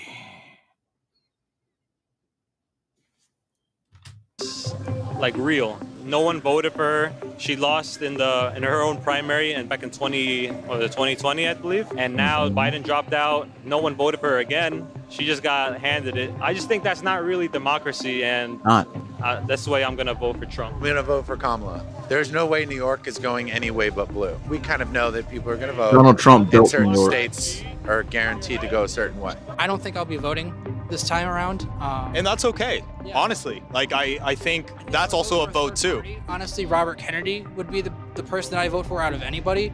Not because he's a third party you don't look specifically, like but because he has Make exact America things where Healthy people have Again, asked bro. him, how are you going to do this? And where Trump has literally just replied, like, I have a concept of a plan. Actually, So not you haven't true, noticed already, 2020 because Donald Trump came out during one of his rallies and they laid out the entire economic plan. What has Kamala Harris done? Well, my plan is approved by economics, gods. I mean, one of them, but yeah. in the country's largest city and the craziest GTA server were thinking. But I wanted to make this video because after the first video that I made on this topic, I've changed my page in this. I'm gonna vote for him. I think you don't know. Who I will be voting for Ain't by the gonna end. lie, though. Who do you think I'm gonna vote for? Yo, this little redhead. I think she wants my baby. I think you don't know. But at the same time, I'm conflicted because is it a good idea to reveal who when the whole mission of my channel is to remain unbiased? Right. Well, it. I guess we gonna see. What have you been like using to like stay up to date and like unbiased when it comes to like making your informed decision? Interesting. It's kind of hard to do nowadays because whichever algorithm you're in just caters to, you know, your biases and what gets you hyped up. But go on Twitter, go on X, go on Instagram. I try to get a pretty good view from all sides, but it's hard sometimes. It is hard. It is hard. I use social media, but not in the like influencer point of view. Like I don't like someone telling me their opinion on politics. It's more like, you know, Daily Mail. Like I like to listen to all different news sources so I can come to my own conclusion. I don't want to just listen to one thing because I agree with it. I want to listen to what I don't agree with too. Because if you're watching this channel, I'm sure you can relate that it's tough to even know what truth is anymore. And so in a time of media bias and mistrust, that's why I've been using my sponsors. In fact, I actually don't even know what's real or fake. You download actually aligned in our channel, the free apps so you can stay fully informed. What do you think is like America's biggest problem right now?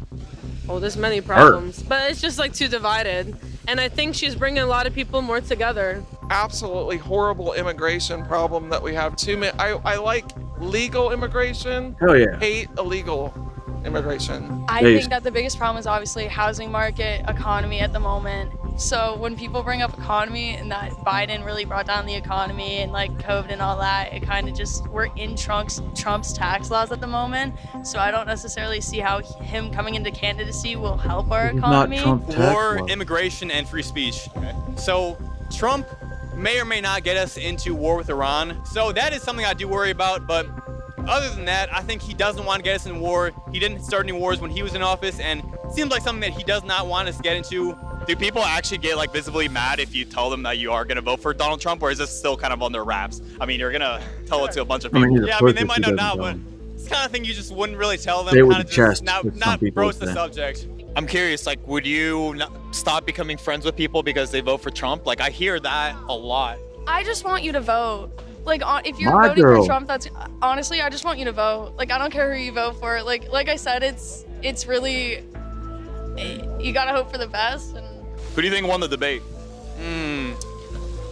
I think it was pretty much a draw. We had good and bad on both sides. I think Trump got the most viral moments, but I think it's like, yeah, I mean, the debate's just clip farming. That's what it is. Describe it exactly.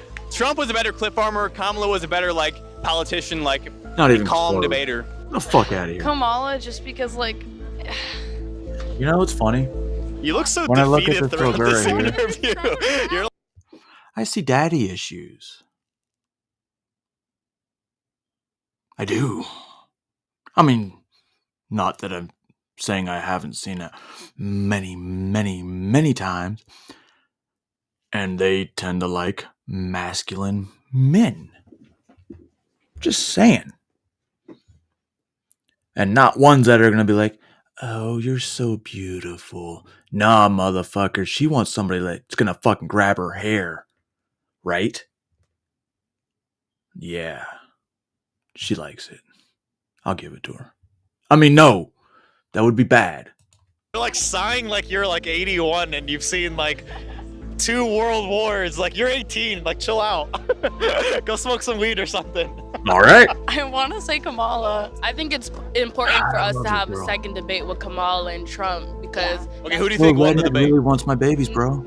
Honestly, I don't fucking know. Yeah, like did it change any of your guys' mind? I think that shit is such a waste of fucking time. It made me more confused. I'm like, they both lied. You both are dodging questions. You both are saying the same thing over and over again. It doesn't seem like any of you guys are a worthy candidate. Honestly, that debate was a shit show.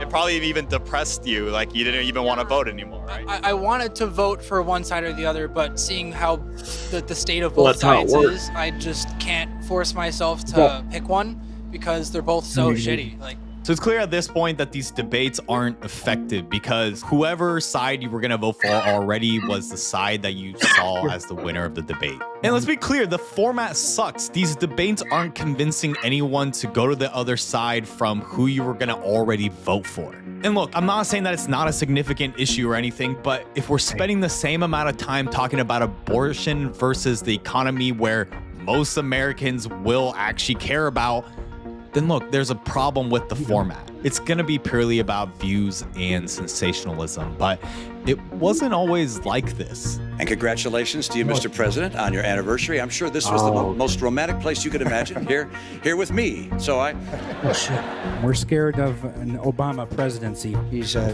decent family man, citizen that I just happen to have disagreements with, and that's what this campaign is all about. That's crazy to see that was actually 15 years ago, but now it's a competition on who can clip farm the best. People start leaving his rallies early out of exhaustion and boredom. People don't go to her rallies. There's no reason to go. So now on the topic of media, I wanted to dig closely into each candidate because at this point, what's the truth from what the media shows and depicts about a candidate and who they really are and what they stand for? Do you feel like Trump has been unfairly targeted by the legal system as well as media? Yes, definitely. I mean, well, yes, I do. A lot of people know that. It's obvious, yeah. But being that I grew up in the tri-state area and I knew people that had dealings with Donald, he's not an honest dude. He it was always cheating people, contractors, not paying people, saying, sue me to get the money. So he's never been a person that I felt was fair. Do you feel like Trump? Yo. Anybody remember the Last Action Hero? The fucking the fucker with the axe. This looks like that son of a bitch. Get the money. So he's never been a person that I felt was fair. Do you feel like Trump is unfairly targeted by the legal and media? I do. I definitely think that. And it's kind of funny because I watched the Democratic National Convention and they were talking about how Trump is this terrible, vengeful person. They were saying that, look out, if Trump is elected, he's going to come at his political opponents in the legal realm. He's going to try to sue them and arrest them. And it's like he has so many charges against him that seem to be very politically motivated right now. And that's the thing that they're saying that he's going to do, even though they're literally doing that to him right now. Do you think Trump's policies or stance on immigration can be considered xenophobic? No, not at all. Because he likes immigration, but he wants to become legally. Yeah.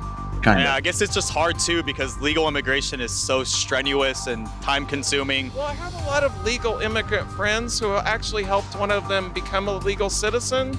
And they're actually pissed off because they've done it the right way. And these people think they just walk in our country. A lot of Cubans, in Miami, for example, as soon as they cross and they were granted asylum, they turn Republican very, very fast. Exactly, and I have a lot of Cubans turn Republican quick. So, and not all of them, but a lot of them are going to be voting for Trump. Yeah. She's currently the vice president. She's talking about change. In that instance, do you think her presidency will be different than Biden's presidency? He's so naive. I've known. I mean, we kind of have to hope at this point. It's less knowing and it's more hoping, which is so sad for America. Like, it's so sad. I think like what I keep getting from this is that you're just not really enthralled by any of the choices. Is that fair to say? It's so fair to say, and it's so sad to say, but yeah, like, it's honestly just obviously bringing up like Trump's criminal past and all that again with my morals. It's just, I can't put someone who's on criminal trial in office, like, and all that. Like, it's sad, but Do you think who the president even matters then? No. Like, I feel like whether It is, Trump makes it but or at the same time, Kamala it makes isn't. it. I mean, the only thing, like, if she makes it, yeah, she'll be like the first woman to actually be like a president figure. But I still feel like it doesn't really matter for. I feel like talk more and get more involved with the community and with your people that you are about to be president for, and then come talk to us. The power of the president is watered down. You know, the president right now is Joe Biden. I don't think he's doing anything. No, it's not. And even if he did, even if he was a powerful leader, it's watered down in so many ways. And I think this kind of administrative state needs to be drained. If Kamala wins, abortion is probably at the forefront of that, and the 2025 Heritage Plan. If Donald wins, I'm not saying I agree, but the perception is that Trump will do better for the economy. So look, if I'm gonna be real with you, I didn't really want to make another one of these voting videos because I think it's kind of cheap views, but who the hell am I to say, look at this, and here I am. I wasn't But in gonna all do it, seriousness, fuck it. I actually decided to make this video because I wanted to show firsthand a question that I get often on whether Shut up, Jen. Now we're gonna go from one guy's perspective, an Asian perspective. If it's an actual. I think he believed he's kind of Chinese, but he's an American. Now let's go to Vegas. And when an Australian asked Trump or Harris, let's see what he gets. I mean, if you're still here, but I don't give a fuck. Fair? I mean, it's Trump. It's not even close. He talks shit, but he keep it real. Kamala a liar. You together? Not yet. Not. How do you ensure that what happens in Vegas stays in Vegas? Huh? We won't tell your wife. Okay, thanks a lot. Who's the Prime Minister of Australia? There's some I'm coming embarrassed here. to tell you. I know, I heard. Where you from, Primo? Where you from, Primo? Election polls across this country say it's too close to call the election between Trump and Harris. While betting agencies have Trump way in the lead. So the billion-dollar question is, are the polls right or are the markets right? We've come to Las Vegas to find out from the average punter what they think. Because the mainstream media is working overtime right now to play down the markets. This is on our tour at aviacrossamerica.com. Remember, you can go there to see all our reports across the country. I started in San Francisco and I will end up in Mar-a-Lago for Election Day. Join us there and support our work if you like what you see. So let's cut the hype and let's hear from the average person. If you had to bet right now, who's going to win the election, Trump or Harris? Trump. Trump all day. Trump. I hope it's Harris. Me. Harris? I'd bet on Trump. Trump. My wife is pulling me. We don't. You're not going to bet? You're in Vegas. That's okay. Harris. Why? Because she's the baddest bitch on earth. Trump. Trump's a businessman. Honestly, Trump all the way. Every time I gamble, it's a for sure fact. It's Why the I lose. fuck you wearing a Barbie shirt? Time in machine, your and I went back and I guy? fixed it. It would just go. Okay, so this is important. So I want to ask you the question. Trump or Harris? Who's going to win? Trump, bitch, but they're gonna fuck him over and they're gonna because the people are already in power. They already took over the country. But what you just said is Well, this guy is just you always lose. You always never to be lose. seen again. That's not a good sign. That is not a good sign. I think we're going to have to cut him. No. Good laugh. Funny. Good laugh. Who's going to win? I'm voting for the independent. Not what you're voting for. I'm asking, who do you think is going to win? Trump. Now, see, let me tell you something. I ain't going to tell y'all my secrets. Who's going to win? Who's going to win? You know who's going to win? No, we're asking people. We're in Vegas. We want to know where to put the bets. Where should the punters put their money? Is it behind Harris or is it behind Trump? Besides football. I don't know. Trump getting a bad deal right now, buddy. He is. Popular vote Trump. Trump. Why? I don't have time. I'm working. What? Is that what you want, or is that what you think is going to happen? That's going to happen? Guarantee. Oh, I guarantee it. Trump's gonna win. Why? because he's a bigger badass than what Kamala is. You know what? That's for the people to decide. But a bet, I know you're not gambling on the job. But you're saying bet. A free bet, you're not gambling on the job. Who's going to win? I'd go ask the odd makers inside. We're in Vegas, we just want to know betting. Would you put your money where your mouth is? Would you actually bet? Yes, I would. How much would you put on Harris? Whatever I have. What do you have? Yeah, I would. You know you should do it because the odds are really good for you. Yeah, I know. If illegals vote, Harris, if it's an actual affair, I mean, it's Trump. It's not even close. Is that what you want or is that what you think is going to happen? I think that's supposed to what we want. I just drove here from Dallas, man. All I see is Trump signs everywhere. I ain't even seen a Kamala sign anywhere. Oh, you're not saying? That's just my opinion. I feel like he's going to win. I'm not a betting man. I just got to hope and pray. Why do you hope Harris? Because I think the country is in trouble if Trump gets elected again. She's a badass bitch.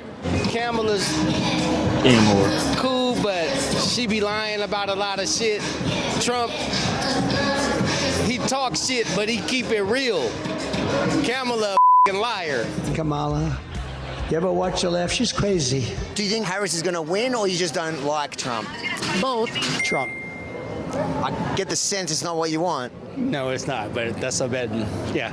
It's definitely what we want. If it doesn't get rigged, it's gonna be Trump. I'm a Trumper. Oh, you're a Trump. Absolutely. Hold on, this has got so much more interesting. So you guys are married? Husband, yeah. And you're... Whoa! You're not very political. But like... I literally just got why they call them slopes.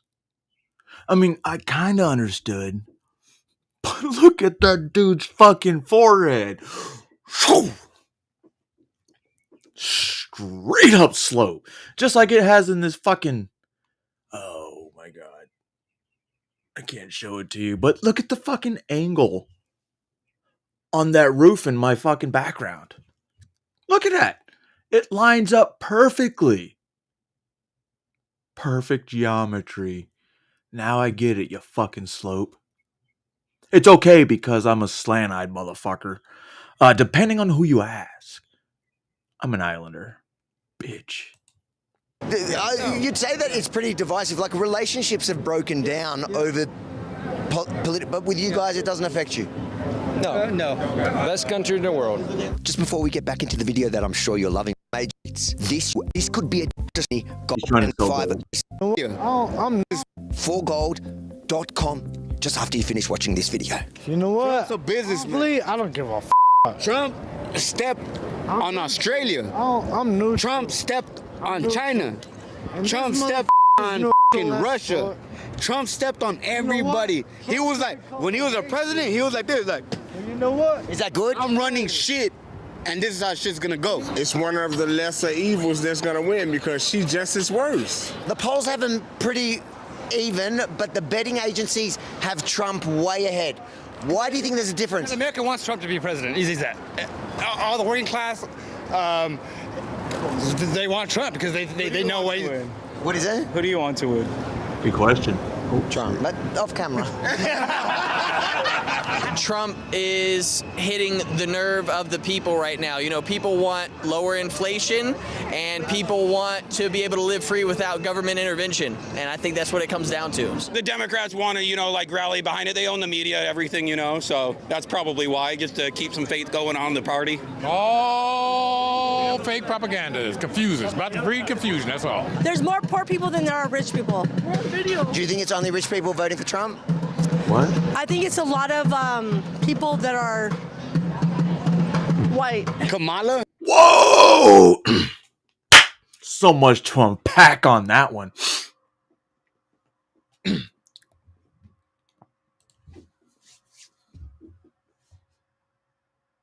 I voted for Trump.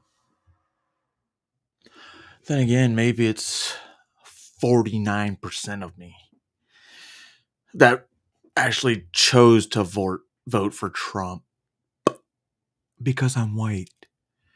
But before she tries to say I'm rich, listen, bitch. You probably make more money than I do because on paper I make $66,000 a year. I mean, that's pretty much what it comes out to, all tax-free. No, it's not all tax-free. Third of it's tax-free. The rest, fuck you, Uncle Sam. Fuck you for stealing our money. Because taxation's theft. I don't know where I was going with this. Let's get back to the fucking video. Oh, come on, she's gonna fuck it up even more, homie. All of them up. Everyone the only good president that there ever was Trump. I've spoken to a lot of black people that tell me they're voting for Trump. He don't even like him.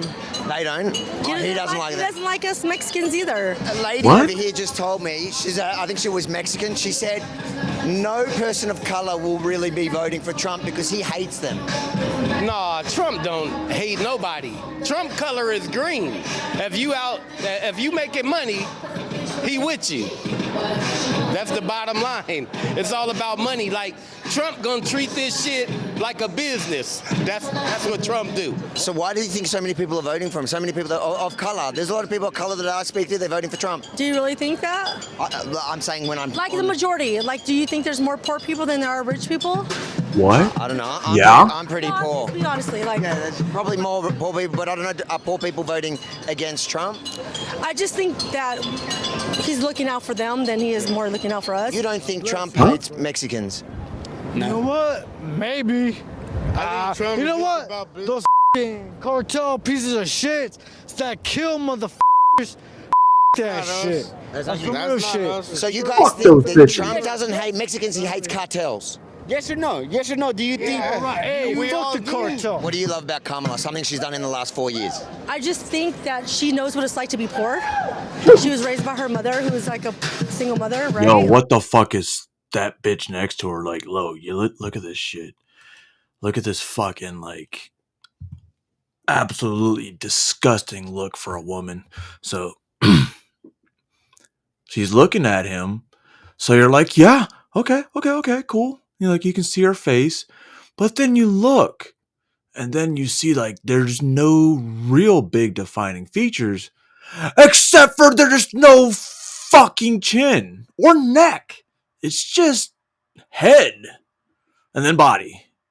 And then disproportionate. Let's look at this hoe's body. Like, I mean, I'm sorry, young lady. Like to be poor. So look at her choice of clothing, right? She looks like this looks weird. She was raised. She's so misshapen.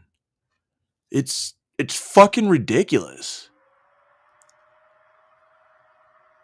Oh shit. Yeah. By her mother, who was like a single Sorry, mother, I'm not body right? shaming, Like, but I am. I just think she's more realistic than he was born with the silver spoon. Like, you know, like he But doesn't. what has she done in the last 4 years that you like? One thing. I don't think she was in charge. She wasn't the president. I mean, her whole stance Well, on she wasn't shit, president, and yeah. that she lock us up for like, man, she used to be come on, man. Come on, man. She don't care. Look, she denied that she was black, didn't she? Yeah. I believe she do a good job for the whole country. Like what? An example. She leads for everybody. She wants everybody to benefit. What would you say to the average Harris supporter? I mean, just do your research, look at the data and educate yourself. I mean, she said she's Indian, right? Or she says she's black. I don't know what was that. I mean, that's one of 80 things. You cannot win people by race. You cannot like play the race game. Right. I don't grow up in America. Where'd you grow up? I'm in Libya. Libya. Yeah, I come from Libya. So if you don't appreciate this country, right, you get out of here from real though. Like all his people, My man. like resigned and all that bullshit that happened on January 6th. Like, I don't have respect for someone that can do that to our capital. Like, I just don't. As far as presidency, it don't really matter because they puppets anyway. I mean, once he got shot, I mean, there's no denying he was a badass after that, right? He got up.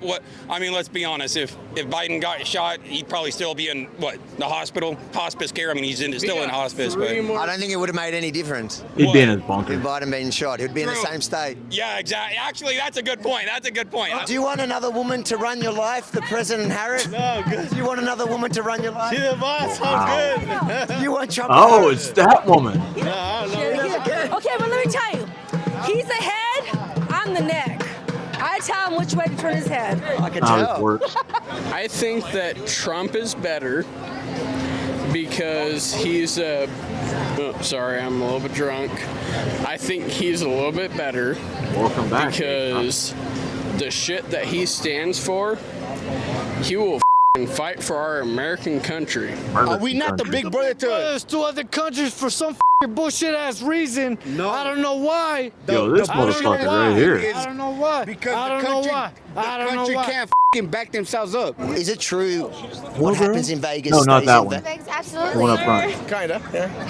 That's right. Depends on what the girls know about it. Depends on what you do. I mean, we have our friends here. Like, you cannot do something stupid.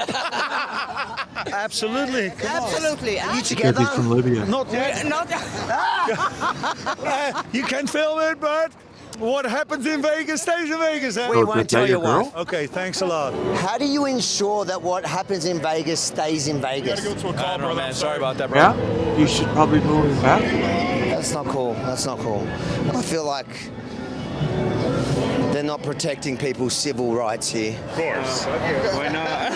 Of course. No, I didn't understand that. How many of you have misses at home? This guy.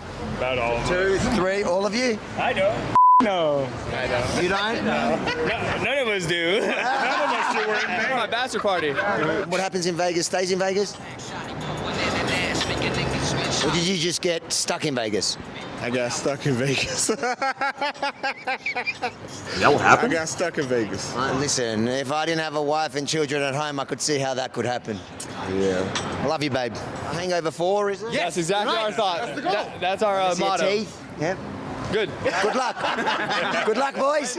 America, chill the This out, motherfucker right Africa here, bro. goes Chill to the war.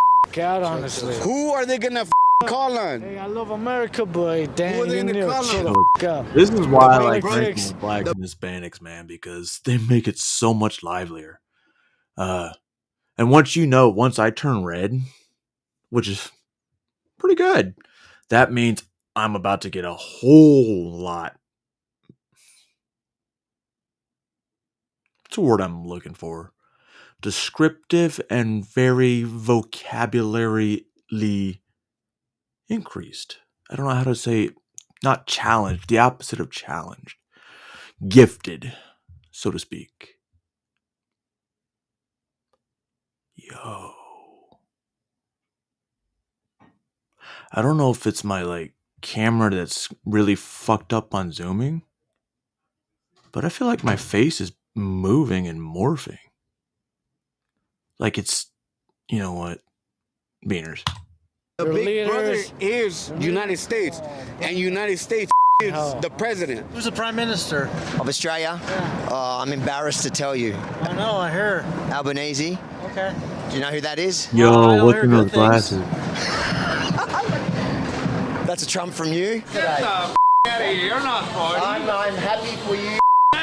You're older than you. ID me as much Whatever as you're doing great. Thank you, brother. Yeah. You're doing I got my license on me. I actually bought it. You're gonna put some salt in there?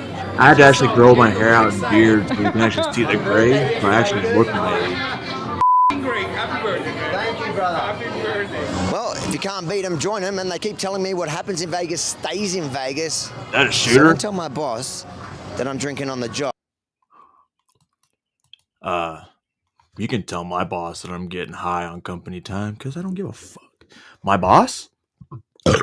Excuse me. Let me go get him.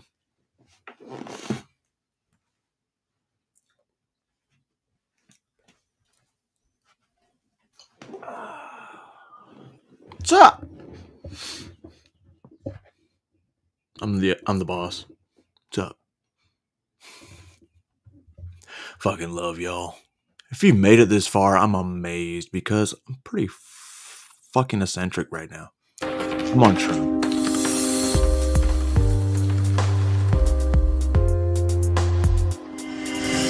Hi, I'm Virginia King, and I'm a correspondent with Campus Reform.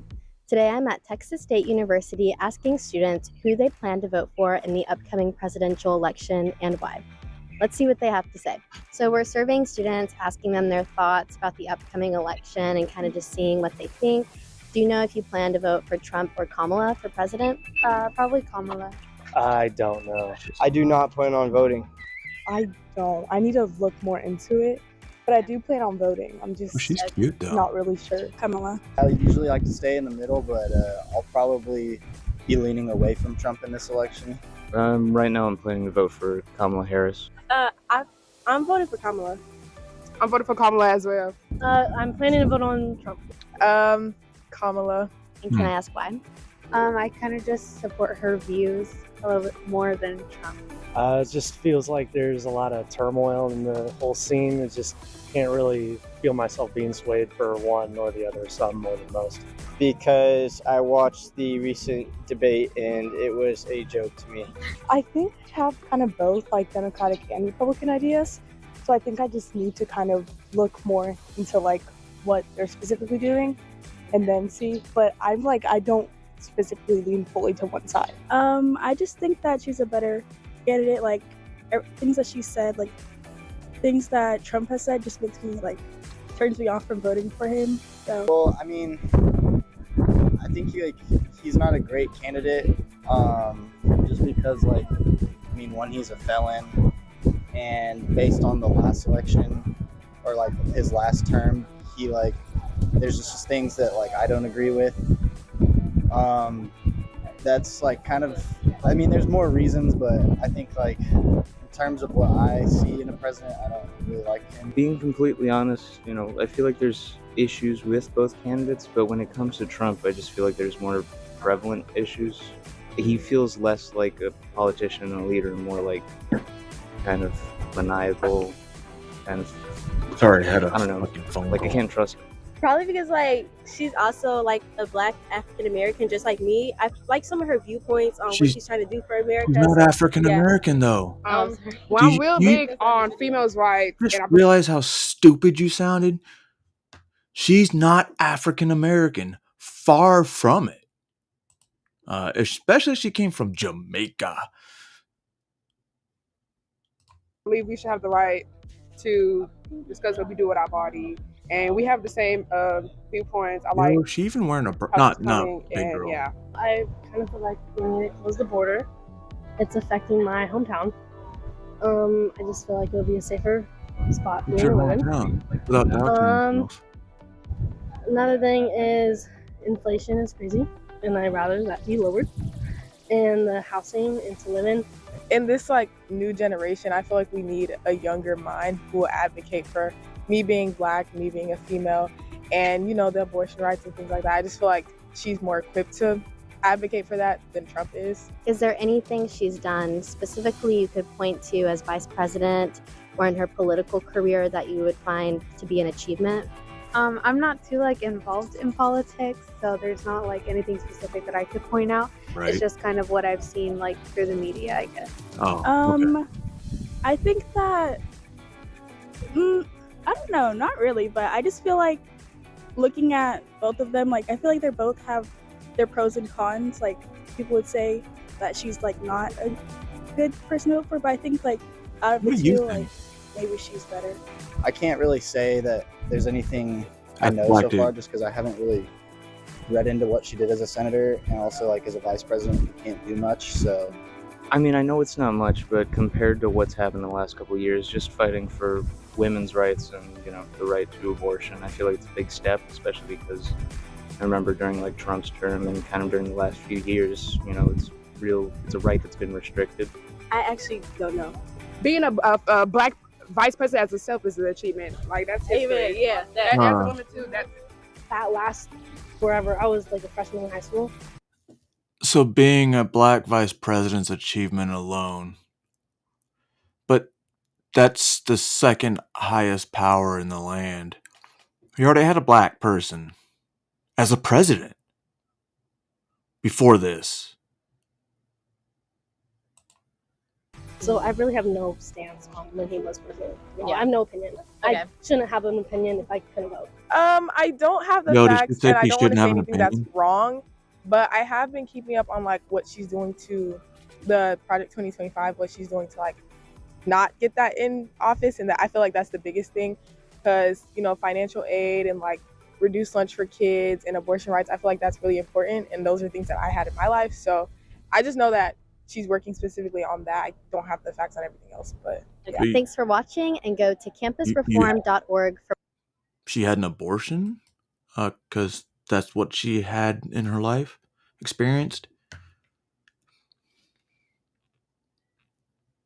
That's kind of weird, if you ask me. All right. Oh, Hoax Wars music break. Because we're about to get into some deep shit with Graham Hancock. But before that,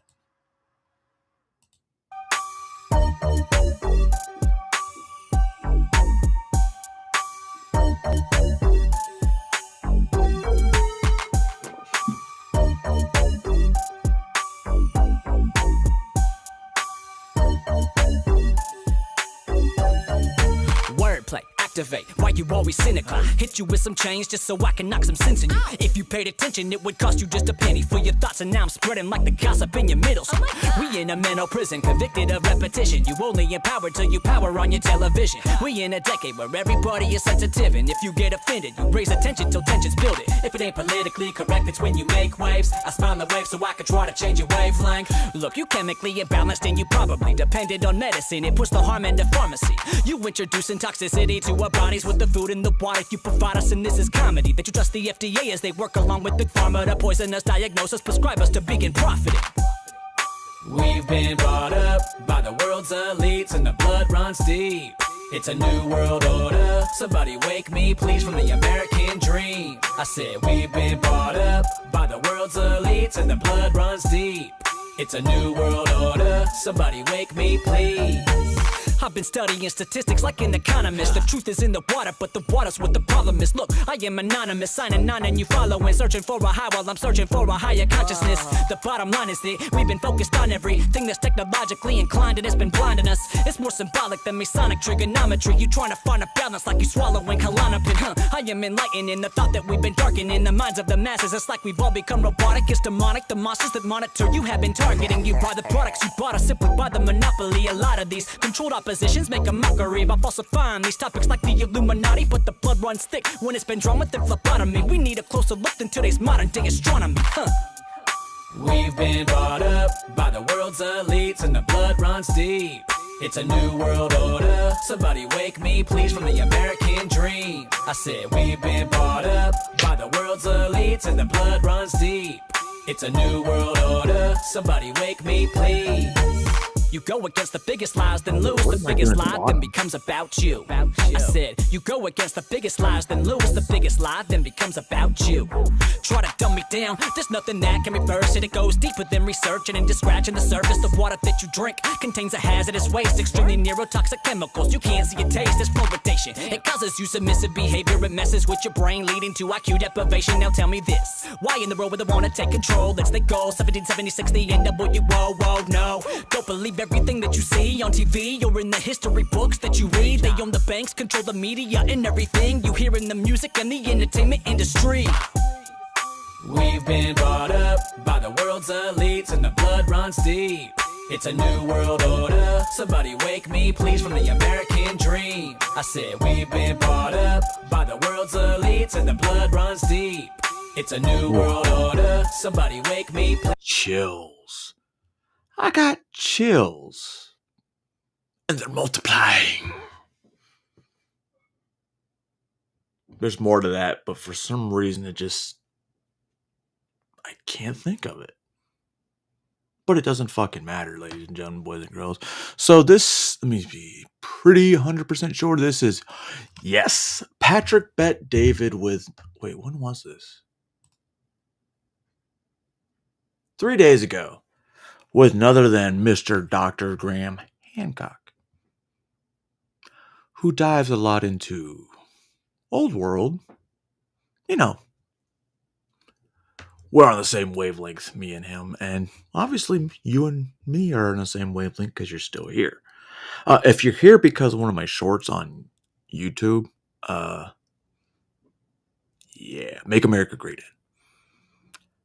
Anyway, let's get to Graham Hancock and Patrick Bet David, because this is why I'm really here today. And, well, I'm glad you made it this far, but movie time. Dude, look at my eyeballs. This is where I get myself into a lot of trouble with archaeologists. You've climbed all the way to the top 5 times, you said, right? If you're more than 20 feet up and you fall, you're pretty much certain to be dead. The limestone that I was holding, which was very eroded, broke off in my hands. I fell back. Back in the 90s, a special robot was designed, which was sent up there. What it found was a door blocking the shaft. So the question is, what lies beyond that door? What we're getting is evidence that the Great Pyramid still has many secrets to reveal. If you were given a unlimited budget, open checkbook, a team that you get to Hell put yeah, together, cardio. and ample time to go investigate everything you can Wait, about where's the pyramid, other what would you do? cardio? There is one temple in Egypt that's left standing, which still contains the Atlantis account. Maps based on copies of even older source maps, that somebody was mapping the world long before us. Now, this is puzzling.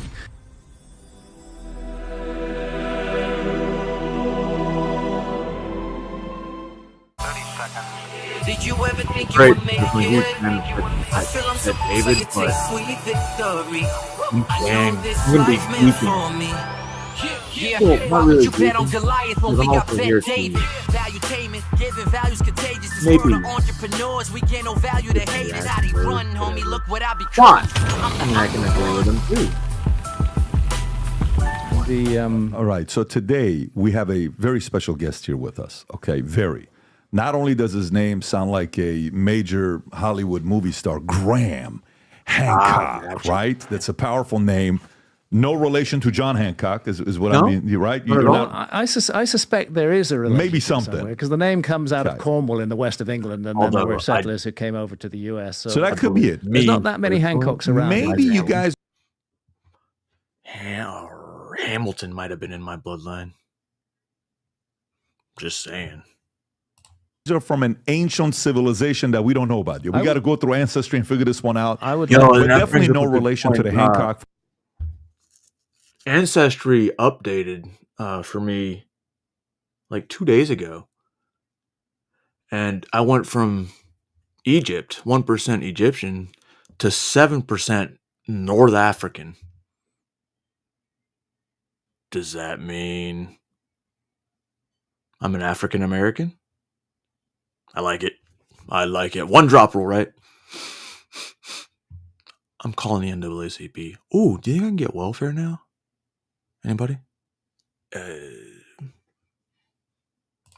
From Will Smith, the movie that he played, right? That's a fictional character we're talking about. That's another one. So we got a New York Times best-selling author, right? Fingerprints of the Gods.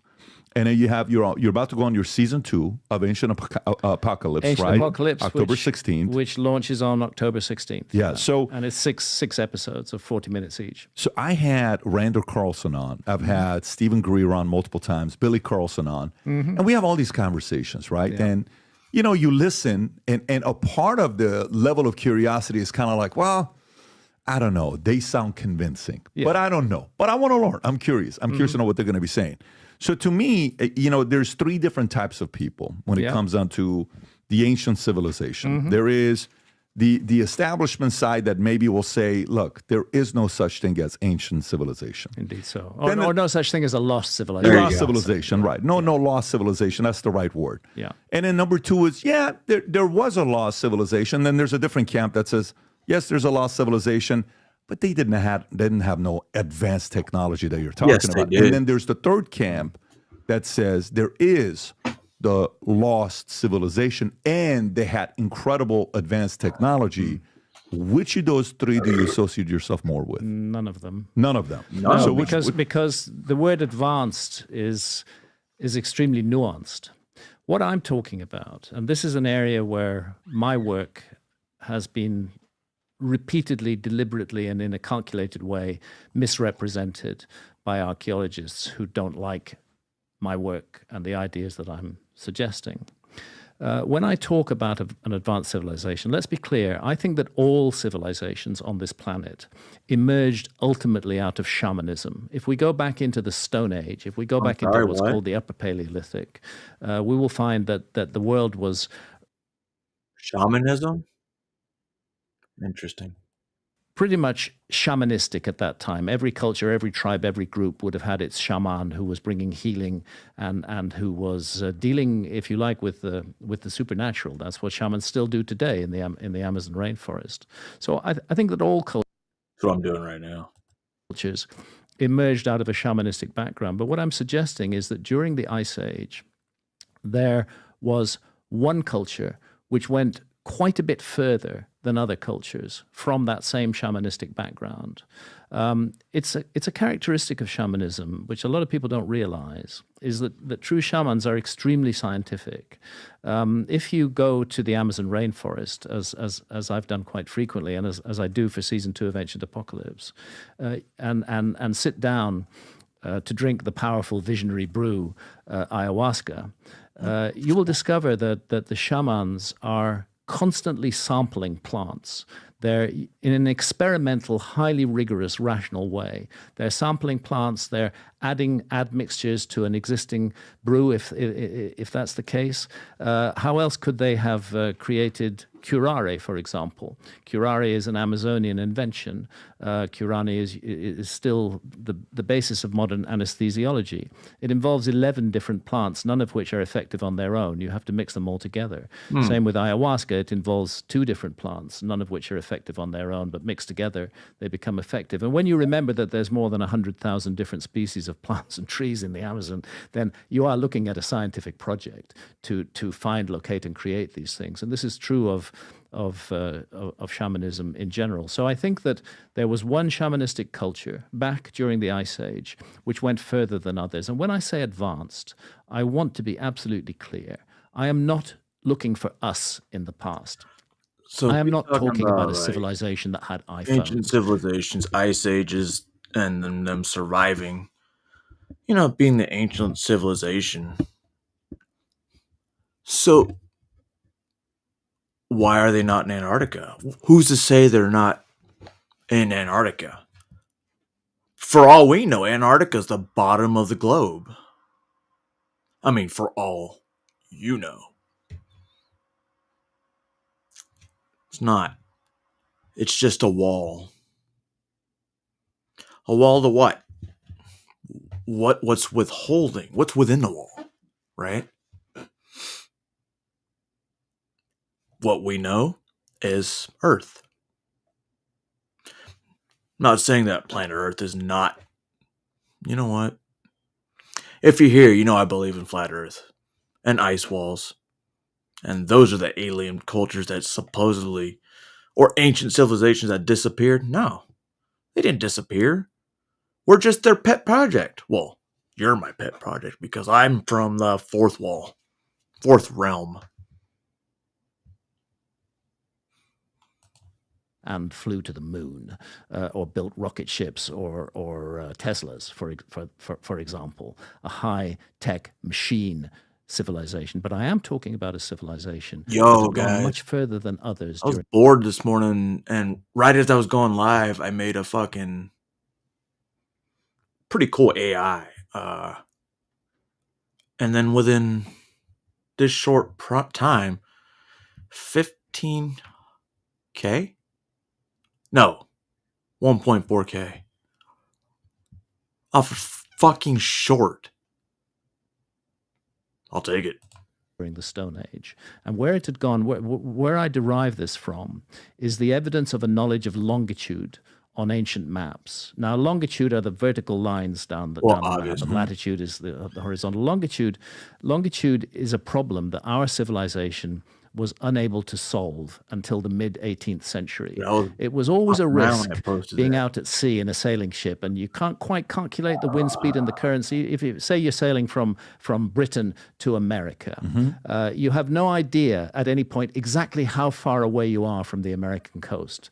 And it's quite possible in the dead of night, if you've done your calculations wrong, that you're going to crash into that coast and hit it. It was a deadly, deadly problem. It was really important to know where you were at sea. It wasn't wasn't until the mid-18th century that Western civilization solved the longitude problem. And in fact, there was a huge prize being offered for anybody who could solve the longitude problem. Well, eventually they did by creating a chronometer which could keep accurate time at sea.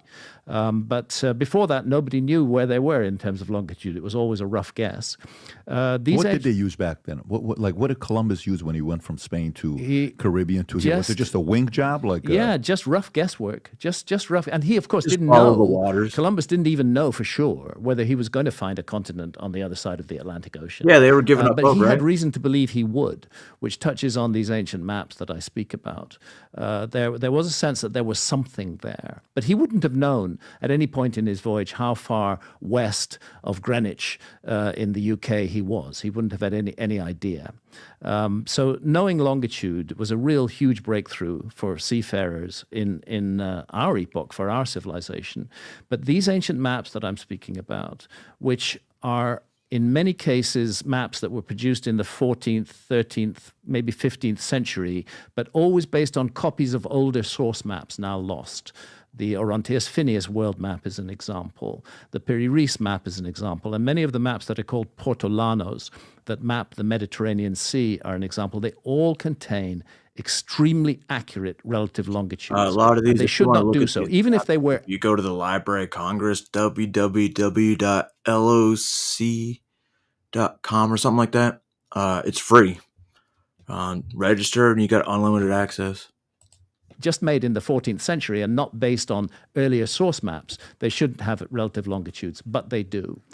So that's one reason why I'm pretty confident that the longitude problem was cracked much, much earlier, because some of these maps show the world as it looked during the last ice age. The Orontius Phineus map actually shows Antarctica as well. Or Google. Yet our civilization didn't discover Antarctica until 1820, and there it is on a map from the 1500s. I want to show you this. So maybe to the audience let's that have a doesn't look at follow this, if you can pull this up, I just pulled up the Piri Reis Well, map. Piri right? Reis is only a bit of a map. That's all that's survived from the map, and it shows a bit of South America and a bit of Africa. The relative longitudes are good, but can we find the Orontius Phineus, Orontius Fineaeus? Orontius. Yeah, and there we are. Well, what you're seeing on that map from the mid-1500s is at the very tip of South America and at the very tip of South Africa, you're seeing. Interesting. See, that's what they tell you, want you to think is the North Pole. Antarctica. That's what that huge land, that's South America on the right, and that's the tip of South America, and it's touching an enormous continent, which is also at the south of South Rob, can you show which one is South America that you're showing? So South America would So be... keep going down, bottom right. Bottom right, keep going. That's South America. Okay. Go Right. left. That's South Africa. Okay. Go right from there. That's Antarctica. Right. And it even says the Antarctic Circle down there. That is Antarctica. And that's a problem because our civilization did not discover Antarctica until 1820. We had no idea. And there are other maps. Could you find the Pinkerton world map from Oh, yes. 1813, say, or roughly 1813? Now, let's see how it shows Antarctica. Pretty sure I can go on my Pinkerton world map. If I go on my No, that's external, not the bit of it. Keep going. I've got files and files of these photos, these maps. Yes, the next one, the first one on the left there. That Bottom middle, right there. middle, No, right? we'll go No. one more Go to the right, right, one there, more. right there, That's yeah. it. There. That's how Antarctica is shown on a map. Non-existent. It isn't there. Yeah. Right. And that's because it's an honest map. That's 1818. Yeah, 1818. And you said that's because it's an honest map? It's an honest map because at that time, navigators from our civilization hadn't found Antarctica. So they could only say, they couldn't map it because they hadn't seen it. Okay, that's the thing. That's why there's no Antarctica on this map. But a few years later, 1820, Antarctica is discovered and it starts to appear on maps. But the anomaly is that it appears on these much earlier maps as well. Maps based on copies of even older source maps. You're not- and that you're not suggests supposed to to know me that somebody was mapping the world long before us. And furthermore, these maps often show the world amazingly, much as it looked during the last ice age. The world was very different during the ice age. Antarctica was much bigger during the ice age than it is today. For example, the Malaysian Peninsula and the Indonesian islands were all joined together into a single landmass that reached almost as far as New Guinea. New Guinea was joined to Australia. This was because sea level was 400 feet lower during the ice age than it is today. The world looked very different, and some of these ancient maps show the world as it looked during the last ice age. Very interesting. And the fellow who discovered Antarctica was Nathaniel Palmer. I believe so. And do you know who he was and what he did? No, because I'm fundamentally not interested in who discovered Antarctica in our era. What I am interested in is the fact that it was discovered in our era, around about 1820, and before that there was no knowledge of Antarctica. And so what's your point with this? Is it to go back and say the other map, which is the Picton map, Picton world map? Had Antarctica. Maybe he's not seeing it the same way I am. Is show you the history as it was, show you the history as they want you to believe, and then you're like, wait a second, what's all this fucking hazy area in between? Smoke and fucking mirrors. They told you that we didn't fucking discover the North Antarctica till 18 something, whatever the fuck. You better believe it, or you're fucking crazy, and you should be committed to an asylum next to me. I need a neighbor. No, the Pinkerton World Map is the honest map that didn't have it. The Pinkerton World Map is an honest map based on the latest information that was available to navigators at that time, and it's not Antarctica is not on that map because they hadn't found it yet. And why does this matter?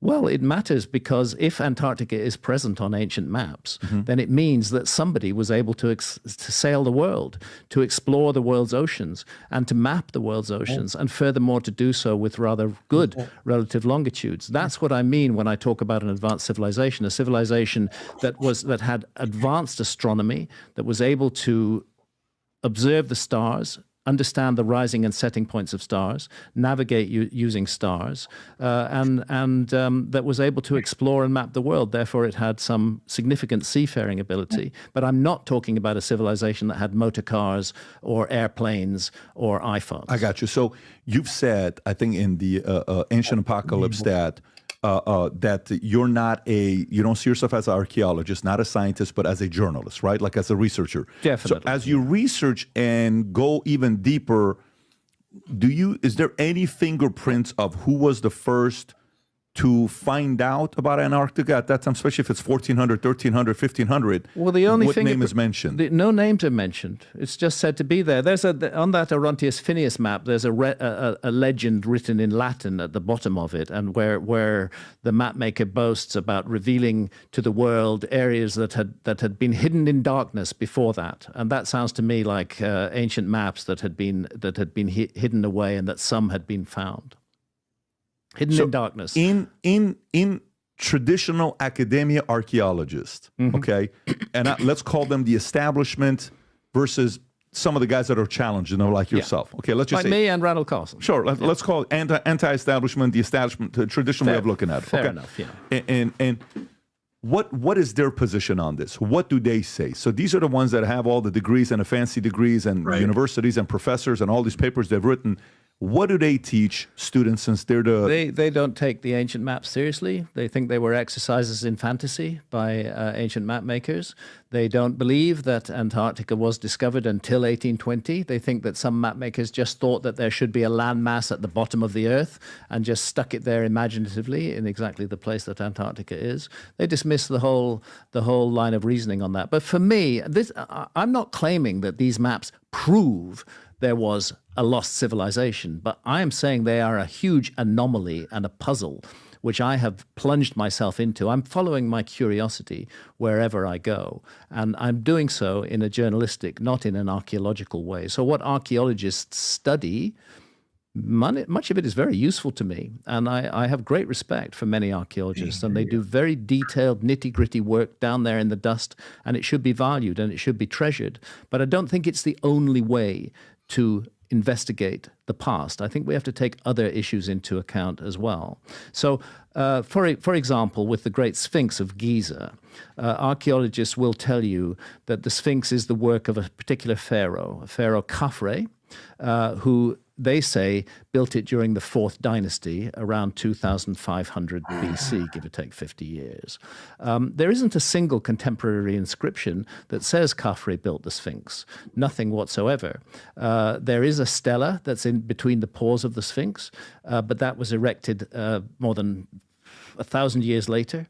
And it doesn't even contain the name Khafre. It did once contain the single syllable Kaf, but the rest of the line is missing, and there's nothing on it which says Khafre built the Sphinx. That pharaoh who put that stela up some centuries later, could have been saying that Khafre restored the Sphinx. There's nothing contemporary that says Khafre was the maker of the Sphinx. And there are other stela on the Giza Plateau which say that even Khufu, the predecessor of Khafre, knew the Sphinx. The Sphinx was already there in his time. So I think that the Egyptological case to attach the Sphinx to Khafre is extremely flimsy. The Sphinx is roughly in front of a second pyramid at Giza, which is attributed to Khafre. That's one of the reasons they connect it to him. And they think that the head of the Sphinx looks a bit like Khafre, although I kind of disagree with that. But that's not a central point. I and my colleagues, Robert Boval, John Anthony West sadly passed away, Professor Robert Schoch from Boston University, Randall Carlson as well, are generally of the view that the Great Sphinx was originally a fully lion-bodied statue. And that it goes back more than 12,000 years. And I can explain to you why we think that. Please. Huge but it goes back more than 12,000 years. That the head sticking up there, the lion head, was badly damaged and eroded. And that in pharaonic times, perhaps indeed in the 4th dynasty, perhaps even during the reign of Khafre, they remodeled the head and put it into this head wearing a classic ancient Egyptian pharaoh's headdress, which is called the Nemes headdress. But what we think is that there was a lion there before that. And there's a very special reason for that. Why is that? Well, there's 2 reasons, actually. The first reason is the orientation of the Sphinx. The gaze of the Sphinx targets directly the rising sun on a very special day of the year, and that's at dawn on the spring equinox. That's when night and day are of absolutely equal length. The Sphinx looks directly at the point where the sun rises, and you can confirm that today, and I have done, by going on the Giza Plateau before dawn, stand behind the Sphinx, and you can see that it is looking directly at the Sphinx. And in fact, the Sphinx is perfectly oriented due east, and your monument must be oriented due east if it's going to target the rising sun at dawn on the spring equinox. The sun does not always rise due east. In the summer solstice, it rises far to the north of east. In the winter solstice, the shortest day of the year, it rises far to the south of east. But on the spring, it's like a pendulum along the horizon. But on the spring equinox, spot on, due east. Now, the question is, in the ancient world, what was considered to govern the character of a world age was the constellation that lay behind the sun at dawn on the spring equinox. In our epoch, the 2024, the epoch of 2024, and indeed going back right to the time of Christ, going back to AD 0, the constellation that housed the sun on the spring equinox was Pisces, and it remains Pisces to this day. It will quite soon, within 150 years or so, be Aquarius that's housing the sun on the spring equinox. We all know the old song, we live in the dawning of the age of Aquarius. That's actually what it's all about. This effect of the constellation behind the sun constantly shifting as though it's a kind of roundabout that's going round and round behind the sun is caused by a wobble on the axis of the Earth. The Earth is our viewing platform from which we observe the stars. And that wobble causes the rising times of different stars and constellations to change in a very slow process. It's a complete cycle which unfolds over 25,920 years. Jesus and Christ. As a result of our observation platform being the Earth, and as a result of the Earth wobbling, we see the sun housed, that's the language that tends to be used, by a different constellation roughly every 2,160 years. So we've had Pisces for 2,000 years plus. We're going to have Aquarius. Before Pisces, it was Aries. At that time, the symbolism in ancient Egypt was all about rams. You know, if you just go to the temple of Karnak in Upper Egypt, you'll find that there's an avenue of ram-headed sphinxes which lead down into the temple of Karnak. Well, not those, no. It's the front entrance. We need to see the whole front of the temple. That one on the top left. Yeah, these ones. These are ram-headed sphinxes. These are celebrating the age of Aries. That's when Aries housed the sun at that time, at the time that the probably temple of find those Karnak in was Arizona built. Go back desert. further and you'll find that Egypt's all about bulls. Why? Because before the age of Aries, it was the age of Taurus. It was the constellation of Taurus that housed the sun. All right, Zip. You have to go back Careful. 12,500 years ago, before our time, to find a very significant constellation housing the sun at dawn on the spring equinox. And that's the constellation of Leo. That's the constellation of Leo. And to cut a long story short, what I and my colleagues think is that the Sphinx was originally constructed as a terrestrial representation of the constellation of Leo, that it targeted the constellation of Leo when it rose behind the sun. That's the first reason. The second reason is the geology of the Sphinx. And here the work of Professor Robert Schoch of Boston University is fundamental because he has demonstrated to the fury of Egyptologists and has received a great deal of extremely negative criticism from Egyptologists, but he's a highly credentialed geologist. And he's stuck his neck out, looking at the erosion patterns on the body of the Sphinx, and particularly because the Sphinx has been constantly restored, particularly on the trench out of which the Sphinx was cut. You can see these deep vertical fissures and a kind of scalloped, rounded profile, and that is classic rainfall-induced weathering. And in Schoch's view, the Sphinx at some point in its history was exposed to more than 1,000 years of extremely heavy rainfall. And the bottom line is, such rains do not fall in the Giza Plateau today. They did not fall in the Giza Plateau 5,000 years ago, but they did fall on the Giza Plateau if you go back 12,000 years. That was the time when the Sahara Desert was green. That was the time when the world climate was completely different. And this is what the attributing for the creation of Plato's lost civilization of Atlantis over 11,500 years ago. Yeah, but by the way, don't necessarily believe everything you read on Wikipedia. So Wikipedia is an agenda-driven. Even the founder says that. Yeah, I agree with that. Let me ask a different question. How many? I've seen you talk about the fact that you've climbed up the pyramid 5 times. I think you've said that, right? Yeah. And when you go there to the Sphinx of Giza, and you're there, right? The Great Sphinx of Giza. What do locals say when you talk to them? Is there a debate of what it is? Well, the local name is Abu al-Hol, the father of terror, but nobody can really explain why. I've asked that question. Is there any ideas, or do they have some kind of examples of? No, nobody's ever given me an father of terror. But that's how it's known. Yeah. Have researchers given opinions why it's called the father of terror? Not that I know of. No, it's just locally known. Anybody who lives in the village of Nazlet al, father of terror in Arabic. The name is a reference of legendary Sphinx that would terrorize people by making them answer a riddle. Yeah. The Sphinx is a world famous monument that sits in front. So, but what the people who live in Nazlet al Saman, which is the village directly under the Sphinx. Yeah.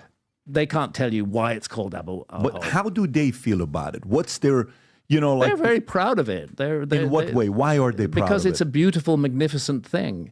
It's 270 feet long. It's 70 feet high. It towers over the Nile River. It looks out due east over the basin of the Nile. And fundamentally, because it is a worldwide icon, it's something that Egypt rightly is very proud of. Nobody else has the Great Sphinx of Giza. Plenty of people have got pyramids, but nobody else has got the Great Sphinx. So there's a sense of pride. There's a sense of pride for the whole Giza Plateau, that it's something special that Egypt has, which other cultures don't have. What's the story that they tell when they're having kids and their kids go to school? What story do they tell on what happened there? When I've talked to Egyptians, local Egyptians living in Nazlet al Saman, they believe that the Sphinx is much, much older than the time of the dynastic Egyptians. Really? They believe that it's as old as time itself. They believe it's as old as time itself. And why do they believe that? Well, just look at it.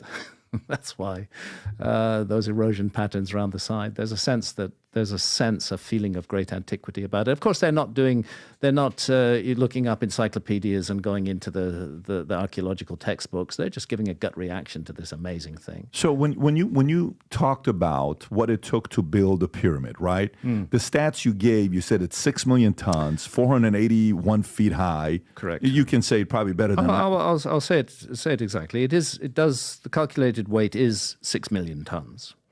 The height is presently around 450 feet.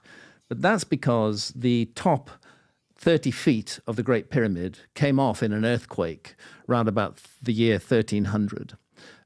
So when you calculate the angle of slope, and it's 52 degrees angle of slope on each side, and project it further beyond the broken off top, you'll find that the original height of the Great Pyramid was 481 feet in height. Right now it's about 450. How studied and researched is it? And what do we not, I mean, I guess the question would be, how studied and researched is it? The pyramid. Well, I would say that this is amongst the most excavated and most studied archaeological sites in the entire world. So it's amazing that they're still finding new things there. For example, there's been using a high-tech scanning equipment, muon scanning, I believe. Just in the last 3 years, enormous cavities have been identified within the Great Pyramid, which nobody knew were there. There's a huge feature, famous feature within the Great Pyramid called the Grand Gallery, and it looks like there's another Grand Gallery above it, which has been identified by scanning, but nobody's got into it yet. Yeah, you can see it in some of those. No, that's the Grand Gallery, but you can also see the scanning there. Zoom in, Rob. There's the Grand Gallery, and above it is the Scan Pyramid's big void. Nobody knew that was there until very, very recently, and it's not the only void that's in the Great Pyramid. So we're still finding out about new things about the Great Pyramid. Now, that void could be an architectural feature. It appears to slope at the same angle as the Grand Gallery, or it might not be. It might just be, it's hard to understand why a sort of random vacant space would be left in this monument, but the fact is, all we know at the moment is that there's this huge cavity inside the pyramid that nobody has yet got into. And it isn't the only part of the pyramid. Out of the Queen's Chamber, so-called, when we call the chambers of the pyramids Queen's Chamber, King's Chamber, there's no basis for that. There's no evidence that any queen was ever buried in the Great Pyramid. Nor is there any evidence that any king, any pharaoh was ever buried in the Great Pyramid, because no pharaonic burial was ever found inside it. But there's the Queen's Chamber. And on the right-hand wall and on the left-hand wall, there are 2 little shafts cut into the wall. Actually, those shafts were invisible until, I believe it was 1872, when a curious British researcher went around tapping on the walls of the Queen's Chamber. He had a reason to do that, because the King's Chamber, I suspect that's a King's Chamber one. It is. Yeah, the King's Chamber shafts were already known. There were shafts in the King's Chamber, and actually you could find their exit on the outside of the pyramid. You could roll a cannonball down them, and they would end up in the King's Chamber. So, but there's no exit for the Queen's Chamber shafts. But he figured, look, if there's shafts in the King's Chamber, maybe there's shafts in the Queen's Chamber too. So he went around tapping on the walls, and sure enough, he found 2 hollow points. Tap. People didn't care about vandalism in those days. He got out a hammer and chisel and just hammered them through. And lo and behold, there's a horizontal passageway, and then it's leading up at an angle. It's about that high and that wide. Let's say 8 inches high and 8 inches wide. It's just very, very small. You can't get a human being in there. But back in the 90s, a special robot was designed, which was sent up there, sent up the southern shaft first. And what it found, after a journey of more than 160 feet, what it found was a door, a little stone door with 2 metal handles blocking the shaft. So the question is, what lies beyond that door? A new robot was designed with a drill on the front of it. They send the robot back up the shaft. They drill a hole in that door. What do they see when the camera goes through that hole? They see a cavity about 4 feet wide and another door at the end of that, closed, shut. And of course, they've not been able to drill through that one yet. So it's the same story on the other shaft as well. So what we're getting is evidence that the Great Pyramid still has many secrets to reveal. Years of study. In some ways, you could say thousands of years of study, and you can definitely say 150 years of detailed archaeological study, have still not got to the bottom of the mysteries of the Great Pyramid. They've not solved how it was built. There are many theories as to how it was built. But this is roughly 2,500 BC, right? Something like that. Yeah, that's the. I got just about lost interest in watching the rest of that. So, give me a minute. I gotta go use the bathroom, and we'll see what I got next. Oh, that's actually it. Ladies and gentlemen, boys and girls, and children of all ages that are still here. I'm definitely not telling you how to think because that would just be dumb. I'm just telling you to think because that's probably the best thing you can do. Make your own decisions. Be informed. Everything that the left says you're not.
The establishment date for the construction of the Great.